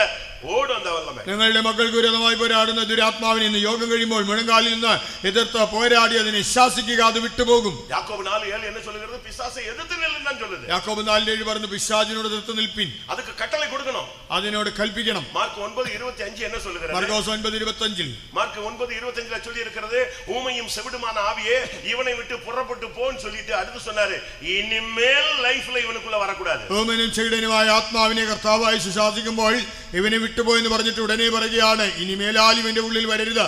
നമ്മിൽ അനേകർക്ക് പിശാസിനാ ഏതോ ഒരു ഭയം ഇരുന്നിട്ടേ. നമ്മിൽ അനേകർക്ക് പിശാചെന്ന് കേട്ടാൽ ഒരു ഭയമുണ്ട്. ஊழியக்காரங்களே ஒரு சிலர் பிசாசு துரத்துறது கிடையாது. വേലക്കാർ തന്നെ ചിലർ പിശാചിനെ പുറത്താക്കാറില്ല. ஏன்னா ரிவர்ஸ் வந்துருமோன்னு ஒரு சின்ன டவுட் இருக்கு. തിരിച്ച ഉള്ളിലേക്ക് വരുമോ എന്നൊരു പേടിയുണ്ട്. അങ്ങനെ அப்படி ஒரு சூழ்நிலையே பைபிள்ல கிடையாது. ബൈബിളിൽ അങ്ങനെ ഒരു സാഹചര്യമേ ഇല്ല. பைபிள் அழகாக சொல்லுகிறது. ബൈബിൾ വ്യക്തമായി പറയുന്നു. 10:19 அழகாக சொல்லியிருக்கிறது, சத்துருவின் சகல வல்லமைகளையும் மேற்கொள்ள நான் உங்களுக்கு அதிகாரம் கொடுக்கிறேன், ஒன்றும் உங்களை சேதப்படுத்தும். ലൂക്കോസ് 10:19 പറയുന്നുണ്ട്, ശത്രുവിന്റെ സകല ബലത്തെയും ചവിട്ടുവാൻ ഞാൻ നിങ്ങൾക്ക് അധികാരം തരുന്നു, ഒന്നും നിങ്ങൾക്ക് ഒരു ദോഷം വരുത്തുകയില്ല. வெளிப்படுத்தல் 12:11 சொல்லுகிறது, சத்துருவின் வல்லமைகளை ஜெயிக்கிறது சாட்சியின் வசனத்தினாலும் ஆட்டுக்குட்டியின் இரத்தத்தினாலும் அவனை ஜெயித்தார்கள். വെളിപ്പാട് 12:11 വായിക്കുമ്പോൾ കുഞ്ഞാടിന്റെ രക്തത്താലും സാക്ഷ്യവചന ഹേതുവായും അവർ ശത്രുവിനെ ജയിച്ചു. நீங்க அவனை நசுக்கணும், നിങ്ങൾ അവനെ ചതയ്ക്കണം. அதுதான் நம்முடைய இன்னைக்கு கீவேர்டு. അതാണ് നമ്മുടെ കുറിവാക്യം. சரியான വചനത്തിൻപടി നീ നീക്കും பொழுது அவனுடைய தலையை அப்படியே நீங்க நசுக்கிடுவீங்க. ശരിയായ വചനപ്രകാരം നിൽക്കുമ്പോൾ നിങ്ങൾ അവന്റെ തലയെ ചതയ്ക്കും. எல்லாவற்றுக்கும் மேலாக എല്ലാത്തിലുപരിയായി சுவிசேஷத்தின் துவக்கத்திலே இயேசு பிசாசை துரத்தினார். സുവിശേഷത്തിന്റെ ആരംഭത്തിൽ യേശു പിശാചിനെ പുറത്താക്കി. சுவிசேஷத்தின் முடிவில் கல்வாரி ஊழியத்திலே முடிவிலே அந்த ஊழியத்தின் முடிவில் கல்வாரியிலே அவனுடைய தலையை நசுக்கினது அழித்தலை காண்பிக்கிறது. அதனால தான் 1 யோவான் 3:8 சொல்லி இருக்கிறது, அழகாக சொல்லி இருக்கிறது, பிசாசின் கிரியைகளை அழிக்கும்படியாக தேவகுமாரன் வெளிப்பட்டார். ഒടുവിൽ സുവിശേഷ പ്രവർത്തനത്തിന്റെ ഒടുവിലായി കാൽവറിയിൽ യേശു മരിക്കുമ്പോൾ പിശാചിന്റെ തലയെ തകർത്തത് അവനെ നശിപ്പിച്ചതിന് അടയാളമാണ്. യോഹന്നാന്റെ ലേഖനത്തിൽ നമ്മൾ കാണുന്നുണ്ട്, പിശാചിന്റെ പ്രവർത്തികളെ അഴിപ്പാൻ അഥവാ നശിപ്പിപ്പാൻ ദൈവപുത്രൻ പ്രത്യക്ഷനായി. இன்றைக்கு அந்த வல்லமைகள் நம்மை நோக்கி வருகிறது. ഇന്നും ആ ശക്തികൾ നമുക്ക് വിരോധമായി വരുന്നു. டெய்லி வருவான், ദിവസേന വരും. ஆண்டவர் கேட்கிறாரு, சாத்தானை பார்த்து நீ எங்கே இருந்து வருகிறாய்? കർത്താവ് സാത്താനോട് ചോദിക്കുകയാണ്, നീ എവിടെ നിന്ന് വരുന്നു? நான் பூமி எங்கும் சுத்திட்டு வர்றேன். ഭൂമിയിൽ എങ്ങും മൂടാടി സഞ്ചരിച്ചു വരുന്നു. யோபின் மேல் கவனம் வைத்தாயோ? യോബിന്റെ മേൽ ദൃഷ്ടി വെച്ചോ? கவனம் மட்டுமல்ல, எல்லாமே நான் வச்சிருக்கிறேன்னு சொன்னான். ഞാൻ ദൃഷ്ടി മാത്രമല്ല സകല ശ്രദ്ധയും വെച്ചിട്ടുണ്ട്. இன்னைக்கும் கூட பல வல்லமைகள் சுத்திக்கிட்டே வருது. എന്നും പല ശക്തികൾ ചുറ്റി വരുന്നു. இயேசுவுடன் திரும்பி வந்ததாக பைபிள் சொல்லுகிறது. യേശുവിന്റെ അടുക്കൽ തിരിച്ചു വന്നതായി ബൈബിൾ പറയുന്നു. யோவான் 14:30 பார்க்கும் பொழுது, യോഹന്നാൻ 14:30 இதோ உலகத்தின் அதிபதி வருகிறான், அவனுக்குள்ளது என்னிடத்தில் ஒன்றுமில்லைன்னாரு. அதுதான் ஒவ்வொரு ஊழியனும் ஒவ்வொரு விசுவாசினுடைய லாஸ்ட் ஸ்டேட்மெண்டா இருக்கணும். ലോകത്തിന്റെ പ്രഭു വരുന്നു, അവൻ എന്നോട് ഒരു കാര്യവുമില്ല. ഇതാണ് ഒരു ശുശ്രൂഷകനും ഒരു വിശ്വാസിയും ആത്യന്തികമായി പറയേണ്ടത്. வேற எந்த அறிக்கை நமக்கு தேவையில்ல, മറ്റൊരു പ്രസ്താവനയും വേണ്ട. பிசாசு வருவான், நீ பயந்து கத்த வேண்டிய அவசியம் இல்ல. அவனுடைய சப்ஜெக்ட் என்கிட்ட ஒண்ணுமே இல்ல, போயிட்டு வந்தா போயிட்டே இருப்பான். പിശാച് വരുമ്പോൾ നീ കലറി നിലവിളിക്കേണ്ട ആവശ്യമില്ല, അവന്റേതൊന്നും എന്റെ പക്കലില്ല, പോകാൻ പറഞ്ഞാൽ അവൻ പോകും. அவருடைய 3.5 வருஷ ஊழியத்துல ஒரு ட்ரிப் ஃபர்ஸ்ட் வந்தான், திருப்பி ஒரு ட்ரிப் வந்தான். കർത്താവായിയുടെ 3.5 വർഷത്തെ ശുശ്രൂഷയിൽ ആദ്യം വന്നു, പിന്നീടും വന്നു. வந்த உடனே ஒரு வார்த்தை சொன்னார், அவனுக்கு என்னிடத்தில் ஒன்றும் இல்லை, ஒண்ணு கூட இல்லைன்னாரு. அப்படியே ரிட்டர்ன் போயிட்டான். உலகத்தின் அதிபதி இப்பொழுது நியாயம் தீர்க்கப்படுகிறான், இப்பொழுதே புறம்பே தள்ளப்படுகிறான் என்று இயேசு சொன்னார். വന്ന ഉടനെ യേശു പറഞ്ഞു, അവന്റേതൊന്നും എന്റെ പക്കലില്ല. ഉടനെ അവൻ തിരിച്ചുപോയി. യേശു പറയാണ്, ഇപ്പോൾ ലോകത്തിന്റെ പ്രഭുവിനെ ന്യായം വിധിച്ചിരിക്കുന്നു, അവൻ താഴേക്ക് വീണിരിക്കുന്നു. കർത്താവിന്റെ പരിശുദ്ധ നാമത്തിന് കർത്താവിന്റെ വിശുദ്ധ നാമത്തിന് മഹത്വം ഉണ്ടാകട്ടെ. இவ்வளவு அதிகாரம் இவ்வளவு கிருபை எல்லாமே வாங்கிக்கிட்டு இருக்கும்போது ஒரு நாள் இயேசு கிறிஸ்துவை தேடி ஒரு தகப்பன் தன்னுடைய பிள்ளைக்கு பிசாசு துரத்துறதுக்கு அவர்ட்ட கொண்டு வருகிறார். ഇത്രയും അധികാരവും കൃപയെല്ലാം വാങ്ങിച്ചിരിക്കുമ്പോൾ ഒരിക്കൽ കർത്താവ് യേശുവിനെ അന്വേഷിച്ച് ഒരപ്പൻ തന്റെ മകനെ സൗഖ്യത്തിന് വേണ്ടി യേശുവിന്റെ അടുക്കൽ വരുന്നതായി കാണാം. அந்த இடத்துல இயேசு இல்ல, അവിടെ യേശുവില്ല. இப்ப சீடர்கள்ட்ட கொண்டு போய் விடுறாங்க. ശിഷ്യന്മാരുടെ അടുക്കൽ കൊണ്ടുപോയി துரத்தி பார்க்கறாங்க, அது போகல. അവർ ശ്രമിച്ചിട്ടും പുറത്താക്കാൻ കഴിഞ്ഞില്ല. அப்ப கொஞ்ச நேரம் கழிச்சு அந்த சீடர்கள் வந்து இயேசுட்ட கேட்டாங்க, என்ன பிரச்சனை, எங்களால ஏன் துரத்த முடியல? അല്പം കഴിഞ്ഞപ്പോൾ യേശുവിനോട് ശിഷ്യന്മാർ ചോദിച്ചു, ഞങ്ങൾക്ക് അതിനെ പുറത്താക്കുവാൻ കഴിയാത്തതിന്റെ കാരണം എന്താണ്? മത്തായി 17:19-20 நீங்க இத பார்க்க முடியும். മത്തായി 17:19-20 കാണാം. இயேசு சொன்னார், உங்களுடைய அவிசுவாசத்தினாலே. യേശു പറഞ്ഞു, കാരണം നിങ്ങളുടെ അവിശ്വാസം. அவிசுவாசத்தை வச்சுக்கிட்டு எந்த பிசாசையும் நீங்க மேற்கொள்ள முடியாது. അവിശ്വാസം വെച്ചുകൊണ്ട് ഒരു പിശാചിനെയും പുറത്താക്കാനാവില്ല. அவிசுவாசம் எந்த வல்லமையும் உங்களால ஓவர்கம் பண்ண முடியாது. അവിശ്വാസം ഉണ്ടെങ്കിൽ ഒരു ശക്തിയെയും കീഴ്പ്പെടുത്താനാവില്ല. മാർക്ക് 9:28 ഒരു ക്വസ്റ്റ്യൻ ഇത് വന്നത്. മാർക്കോസ് 9:28 ഒരു ചോദ്യം വരുന്നു, ஏன் எங்களால முடியல, ഞങ്ങളെ കൊണ്ട് എന്തുകൊണ്ട് കഴിഞ്ഞില്ല? அதுக்கு இயேசு என்ன சொன்னாரு? യേശു എന്ത് പറഞ്ഞു? இந்த வகை பிசாசு உபவாசத்தினாலும் ஜெபத்தினாலும் தான் இத மேற்கொள்ள முடியும். ഉപവാസത്താലും പ്രാർത്ഥനയാലും അല്ലാതെ ഈ ജാതി നീങ്ങിപ്പോകുന്നില്ല. ലൂക്കാ 9 இயேசு பேசும் பொழுது, ലൂക്കോസ് 9 യേശു പറയുമ്പോൾ 40 வசனம் சொல்லுகிறது, 40 വാക്യം, அந்த ஏன் துரத்த முடியலன்னு கேட்ட உடனே இயேசு சொன்னாரு, அவிசுவாசம் உள்ள மாறுபாடான சந்ததியே, எவ்வளவு நாள் உங்களோடு கூட இருப்பேன்னு சொன்னார். மாறுபாடான ஜீவியம் இருக்கிற இடத்துல பிசாசை மேற்கொள்ள முடியாது. അവിടെ എന്തുകൊണ്ട് പുറത്താക്കാൻ കഴിഞ്ഞില്ല എന്ന് ചോദിച്ചപ്പോൾ യേശു പറയാണ്, അവിശ്വാസവും കോട്ടവുമുള്ള തലമുറ, വക്രതയും കോട്ടവുമുള്ള ജീവിതമുണ്ടെങ്കിൽ പിശാചിനെ പുറത്താക്കുവാൻ സാധ്യമല്ല. மாறுபாடான ஜீவியம், அவிசுவாசம், உபவாசம் இல்லாத தன்மைகள், ஜெபம் இல்லாத தன்மையை வச்சுக்கிட்டு நீங்க பிசாசை துரத்த இயலாது. இன்றைக்கு நம்மை புதுப்பிக்க வேண்டிய ஒரு நேரம், நம்முடைய வல்லமையை தரித்துக் கொள்ள வேண்டிய நேரம். അവിശ്വാസമുണ്ടെങ്കിൽ, വക്രതയും കോട്ടവുമുള്ള ജീവിതമുണ്ടെങ്കിൽ ഉപവസിക്കുവാൻ നമുക്ക് കഴിയുന്നില്ല എങ്കിൽ നമുക്ക് ആ ഒരു ശത്രുവിന്റെ ശക്തിയെയും തോൽപ്പിക്കാനോ പുറത്താക്കാനോ കഴിയുകയില്ല. ആകയാൽ നാം നമ്മുടെ ശക്തികളെ ധരിക്കേണ്ടതായ സമയമാണിത്. பிசாசை பத்தி நான் ஓரளவு உங்களுக்கு சொல்லி இருக்கிறேன். പിശാചിനെ കുറിച്ച് നിങ്ങൾക്ക് ഏകദേശം പറഞ്ഞു. நான் படிச்சு பார்த்ததுல இதுதான் கண்டுபிடிச்சேன். சிலுவையில இயேசு அவனுடைய தலையை நசுக்கினாரு. இன்றைக்கு சபைக்கு அந்த நசுக்கிற சான்ஸ் கொடுக்கிறாரு. இதை பயன்படுத்தும் பொழுதுதான் சபை ஜெயிக்கிறது. ഞാൻ പഠിച്ചതാണ് കർത്താവായ യേശു കാൽവറിയിൽ പിശാചിന്റെ തലയെ ചതച്ചു. ഇന്ന് സഭയ്ക്ക് അതിനുള്ള അവസരം നൽകുന്നു. നാം അത് പ്രായോഗികമാക്കുമ്പോഴാണ് സഭയ്ക്ക് ജയമുണ്ടാകുന്നത്. மற்றபடி நீங்க என்ன சாதனை செஞ்சாலும் அது கணக்குல வர்றதில்லை. മറ്റവരുമായി നിങ്ങൾ എന്ത് തന്നെ ശ്രമിച്ചാലും അത് ഫലിക്കുന്നില്ല. ஒரு 2-3 വസനങ്ങളോട് நான் முடிக்க விரும்புகிறேன். 2-3 വാക്യങ്ങൾ പറഞ്ഞ് അവസാനിപ്പിക്കാം. മാർക്ക് 16-17 படி ஒரு விசுவாசியினுடைய அடையாளம் முதல் சைன் മർക്കോസ് ஒயிட் அண்ட் ஒயிட்டோ இல்லாவிட்ட மீசி எடுக்கிறதோ நகை எடுக்கிறதோ முதல் அடையாளம் அவனுடைய ஊழியத்துக்கும் ஜீவியத்துக்கும் விரோதமான ஆவியை തുരത്തുന്നത്. മർക്കോസ് 16-17 വായിക്കുമ്പോൾ ഒരു വിശ്വാസം എന്നുള്ളതിന്റെ ആദ്യത്തെ അടയാളം വെള്ളയും ധരിക്കുന്നതോ ആഭരണം മാറ്റുന്നതോ മീശ എടുക്കുന്നതോ അല്ല, ഭൂതങ്ങളെ പുറത്താക്കുക എന്നുള്ളതാണ്. ലൂക്കാ 11:20 படி ലൂക്കോസ് 11:20 പ്രകാരം നിങ്ങൾ சரியா பிசாசை துரத்தி பாருங்க, தேவனுடைய ராஜ்யம் உங்களுக்குள் வருகிறது. നിങ്ങൾ ശരിക്കും പിശാചിനെ ഓടിച്ചു നോക്കുക, ദൈവരാജ്യം നിങ്ങളിൽ വരും. சரியான അഭിഷേകം, നീ அந்த ആവിയെ തുരത്ത ഉനക്കുള്ള അനോയിന്റിങ് ഇറങ്ങിയിട്ടേ இருக்கும். നിങ്ങൾ ആത്മാവിനെ പുറത്താക്കും തോറും നിങ്ങളിൽ അഭിഷേകം ഇറങ്ങും.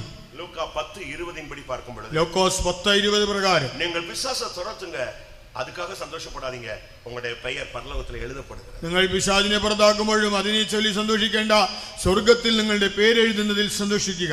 சரியா பிசாசை துரத்தினாதான் പെർഫെക്ഷൻ വരുമെന്ന് ബൈബിൾ சொல்லுகிறது. പിശാചിനെ ശരിക്ക് പുറത്താക്കിയെങ്കിൽ മാത്രമേ പൂർണ്ണതയുണ്ടാകൂ എന്ന് ബൈബിൾ പറയുന്നു. ലൂക്കാ 13:32 அந்த ஏரோது அவர்கிட்ட பேசும் பொழுது அவர் சொல்றாரு, இன்றைக்கும் நாளைக்கும் மறுநாளும் நான் பிசாசை துரைத்தி அதற்கு பின்பு நான் நிறைவை அடைவேன். ലൂക്കോസ് 13:32 കർത്താവായ യേശു ക്രിസ്തു ഹേരോദാവിനോട് പറയാണ്, അവനെ കുറിച്ച് പറഞ്ഞു, ഇന്നും നാളെയും മറ്റന്നാളും ഞാൻ ഭൂതങ്ങളെ പുറത്താക്കും, അതോടുകൂടി സമാപിക്കേണ്ടതാകുന്നു. അത് முடிச்சிட்டா இவர் பெர்ஃபெக்ஷனை நோக்கி வர முடியும். അത് കഴിഞ്ഞെങ്കിൽ മാത്രമേ തനിക്ക് പൂർണ്ണതയിലെത്താൻ കഴിയൂ. அதுக்கு பிறகுதான் அவர் பூர்ணமடைந்தார் என்று பைபிள் சொல்லுகிறது. അതിനുശേഷമാണ് താൻ പൂർണ്ണത പ്രാപിച്ചത്. உங்களுடைய குடும்பத்திலே, உங்களுடைய வீடுகளிலே, உங்களுடைய சபைக்குள்ளே, உங்களுடைய ஊழியங்களுக்குள்ளே, உங்களுடைய தரிசனம், உங்களுடைய அழைப்பு, உங்களுடைய வெளிப்படுத்தல் இவைகளுக்கு விரோதமான வல்லமையை நீ முறியடிக்கும் பொழுதுதான் பூரணம் என்கிற வார்த்தை உனக்குள் நிறைவேறும். നിങ്ങളുടെ കുടുംബങ്ങളിൽ, സഭയിൽ, ശുശ്രൂഷയിൽ നിങ്ങളുടെ വെളിപ്പാടിന്, ദർശനത്തിന് വിരുദ്ധമായി പോരാടുന്ന ശത്രുവിന്റെ ശക്തികളെ തോൽപ്പിച്ചു കളയുമ്പോൾ മാത്രമേ നിനക്ക് പൂർണ്ണതയിലെത്തുവാൻ കഴിയൂ. നാം തുരത്ത വേണ്ടും, നമുക്കുള്ള ഇருந்து തുരത്തപ്പെട വേണ്ടും. നാം പുറത്താക്കുന്നതോടൊപ്പം നമ്മിൽ നിന്നും പുറത്താക്കപ്പെടണം. മാർക്ക് 16:10 பார்க்கும் பொழுது உயிர்த்தெழுந்த இயேசு சீடர்களுக்கோ இல்லாவிட்டால் மற்ற பெரிய பெரிய ஆட்களுக்கோ தரிசனமாகவில்லை. மகதலேனா மரியாள் என்கிற ஒரு பெண்ணுக்கு மார்க் 16:10 அவளுக்கு முதல் உயிர்த்தெழுந்த இயேசு தரிசனமானது மகதலேனா மரியாளுக்கு. കാരണം കീഴെ എഴുതിയിരിക്കെ അവളിടത്തിലിருந்து 7 ആവികളെ അവർ തുരത്തി ഇരുന്നു. മർക്കോസ് 16:10 വായിക്കുമ്പോൾ കർത്താവായ യേശു ക്രിസ്തു ഉയർത്തെഴുന്നേറ്റിട്ട് താൻ പ്രത്യക്ഷനായത് പ്രധാന ശുശ്രൂഷകർക്കോ മറ്റു പ്രധാനികൾക്കോ അല്ല, താൻ മഗ്ദലക്കാരത്തി മറിയയ്ക്കാണ് പ്രത്യക്ഷനായത്.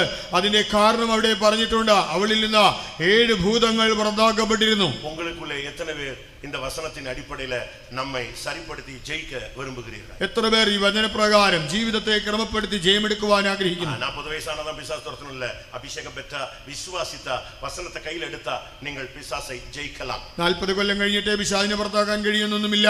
നിങ്ങൾ അഭിഷേകം പ്രാപിച്ചതായ വിശ്വാസിയാണെങ്കിൽ വചനം കയ്യിലെടുത്താൽ പിശാചിനെ പുറത്താക്കാം. சரி, இன்றைக்கு நாம் முதலாம் நாள் கூட்டத்துக்கு வந்திருக்கிறோமே, நம்மில் எத்தனை பேர் நம்முடைய வீடுகளில இந்த ஆவிகள், இந்த வல்லமைகள் நம்முடைய பிள்ளைக்குள்ளேயோ, புருஷனுக்குள்ளேயோ, மனைவிக்குள்ளேயோ, தொழிலுக்குள்ளேயோ, ஊழியத்துக்குள்ளேயோ, ஜீவியத்துக்குள்ளேயோ, சரீரத்திலேயோ, மனதிலேயோ எங்கெல்லாம் இந்த தாக்குதலை உணர்கிறோம்? അതെ, ഇന്ന് ആദ്യമായിട്ട് നമ്മുടെ യോഗത്തിൽ വന്നിരിക്കുന്നതിൽ എത്ര പേർ നമ്മുടെ കുടുംബങ്ങളിലോ, നമ്മുടെ മക്കളിലോ, അല്ലെങ്കിൽ നമ്മുടെ കുടുംബജീവിതത്തിലോ, നമ്മുടെ മനസ്സിലോ, നമ്മുടെ പ്രവർത്തനങ്ങളിലോ എവിടെയെല്ലാം ഈ പിശാചിന്റെ ആക്രമണം ഉണ്ടെന്ന് എത്ര പേർ മനസ്സിലാകുന്നു? அப்படி உணர்றவங்க கண்களை மூடி அப்படியே கையை உயர்த்துங்க பார்க்கலாம். நாங்க உங்களுக்காக ஜெபிக்க போறோம். ஒரு சக்தி உனக்குள்ள இறங்கும். இந்த கட்டு இன்றையோட அழிக்கப்படட்டும். இன்றைக்கு பிசாசின் தலையை நசுக்கிற ஒரு டைமாக மாறட்டும். അങ്ങനെയുള്ളവർ മുഴങ്കാലിന് കൈകൾ ഉയർത്തി പ്രാർത്ഥിക്കുക.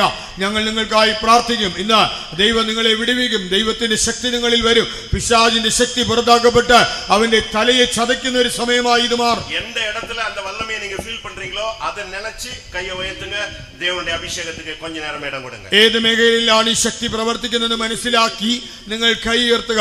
അല്പസമയത്തിനുള്ളിൽ ഒരു അഭിഷേകം ഇവിടെ ഇറങ്ങും. சிலுவையிலே ஜெயத்தின் கொடியை ஏற்றினவர் அதே ஜெயக்கொடியை உங்க கையில கொடுத்து நீங்க உயர்த்தணும். சபை ஜெயிக்கணும்னு விரும்புகிறார். ക്രൂശിൽ ജയക്കൊടി ഉയർത്തിയവൻ നിങ്ങളുടെ കയ്യിലും ആ കൊടി തന്ന നിങ്ങൾ അതിനെ ഉയർത്തണമെന്നും സഭ ജയിക്കുമെടുക്കണമെന്നും ആഗ്രഹിക്കുന്നു. நான் ஒரு கேள்வி கேட்கிறேன். ഞാനൊരു ചോദ്യം ചോദിക്കട്ടെ? ஒரு நிமிஷம் கைகளை கீழே போடுங்க. ഒരു നിമിഷം കൈ താഴ്ത്തുക. உங்களுடைய வீட்லயோ, தொழிலையோ, பிள்ளை பிள்ளைகளுக்குள்ளேயோ எங்கேயோ ஒரு விதமான ஒரு வல்லமை, அந்நிய சக்தி எனக்கு விரோதமாய், என் குடும்பத்துக்கு விரோதமாய் போராடுகிறத என் ஊழியத்துல கூட நான் ஃபீல் பண்றேன் அப்படிங்கிறவங்க தயவு செய்து உங்களுடைய வலது கரத்தை மட்டும் உயர்த்து. നിങ്ങളുടെ വീട്ടിലോ, നിങ്ങളുടെ തൊഴിലിലോ, നിങ്ങളുടെ കുടുംബത്തിലോ, നിങ്ങളുടെ മക്കളിലോ, നിങ്ങളുടെ ശുശ്രൂഷയിലോ ഏതോ ഒരു ദുരാത്മാവ് പോരാടുന്നു എന്ന് മനസ്സിലാക്കുന്നവർ ലജ്ജിക്കാതെ നിങ്ങളുടെ വലങ്കൈ ഉയർത്തിപ്പിടിക്കുക.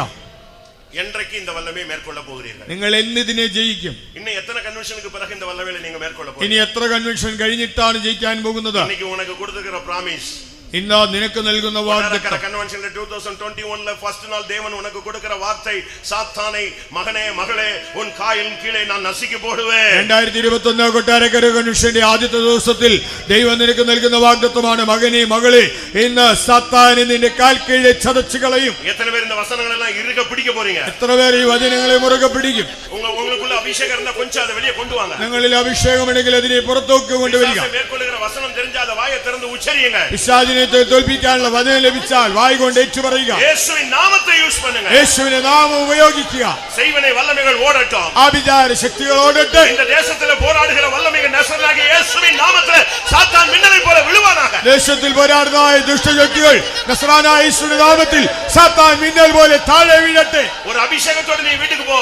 ഇന്നോട് നീ ജയിപ്പാய். ഒരു അഭിഷേകത്തോടെ വീട്ടിൽ പോ. നീ ഇന്നു മുതൽ ജയിക്കും. ഇന്നയിലിരുന്ന് ഒരു അഭിഷേകം இந்த சபை ஜெயிக்க வேண்டும். ഇന്ന് ലഭിക്കുന്ന അഭിഷേകം സഭ ജയിക്കണം. இந்த കൊട്ടാരക്കര ஊழியம் ஜெயிக்க வேண்டும். കൊട്ടാരക്കര വേല ജയിക്കട്ടെ. ஊழியர்கள் ஜெயிக்க வேண்டும். ശുശ്രൂഷകർ ജയിക്കട്ടെ. ഓരോ ദേവന്റെ പിള്ളയും ജയിக்க வேண்டும். ഓരോ ദൈവമൈതലും ജയിക്കട്ടെ. ജയത്തിൻ കൊടിയെ കയ്യിൽ എടുங்க. ജയത്തിന്റെ കൊടി കയ്യിൽ എന്താ? ആവിയാനവർ വെള്ളം പോലെ ശത്രു വരുമ്പോൾ ആവിയാനവർ കൊടി ഏற்றട്ടെ. അതേ ആത്മ ദൈവശക്തി വരുമ്പോൾ ആ ദൈവത്തിന്റെ ആത്മാവ് കൊടി ഉയർത്തട്ടെ. ഞാൻ திரும்பவும் சொல்லுகிறேன், വീണ്ടും പറയട്ടെ, മുടിഞ്ഞ മുളങ്കാൽ പോട്ട് அந்த ആവിയെ എതിർത്ത് നില്ല്.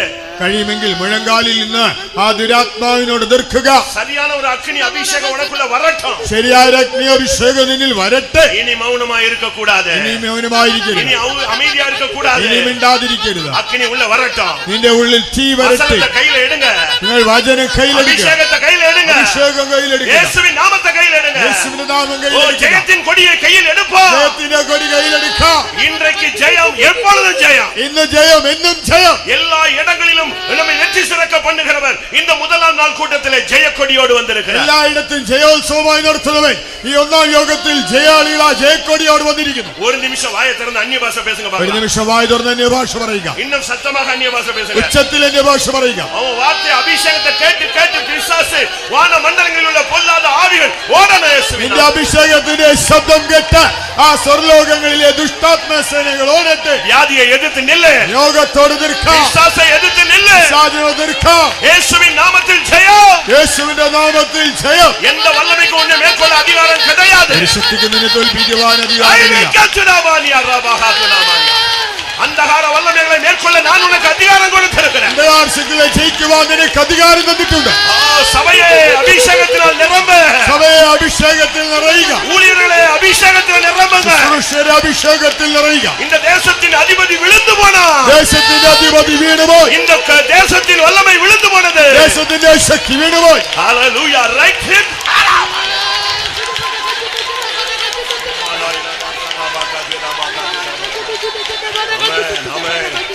கொடி உயர்த்துவின் ஜெயத்தின் கொடி உயர்த்துவின் ഉന്നതന്റെ പർവ്വതത്തിൽ ഒത്തുചേരുവേൻ ഘോഷിക്കുവിൻ ജയത്തിൻ ഗീതം പാടുവേൻ ഘോഷിക്കുവിൻ ജയത്തിൻ ഗീതം പാടുവേൻ രാജാവ് ചെയ്തവൻ എന്നിലില്ലയോ നിന്റെ രാജാവ് ചെയ്തവൻ എന്നിലില്ലയോ കൊടിയുയർത്തുവിൻ ജയത്തിൻ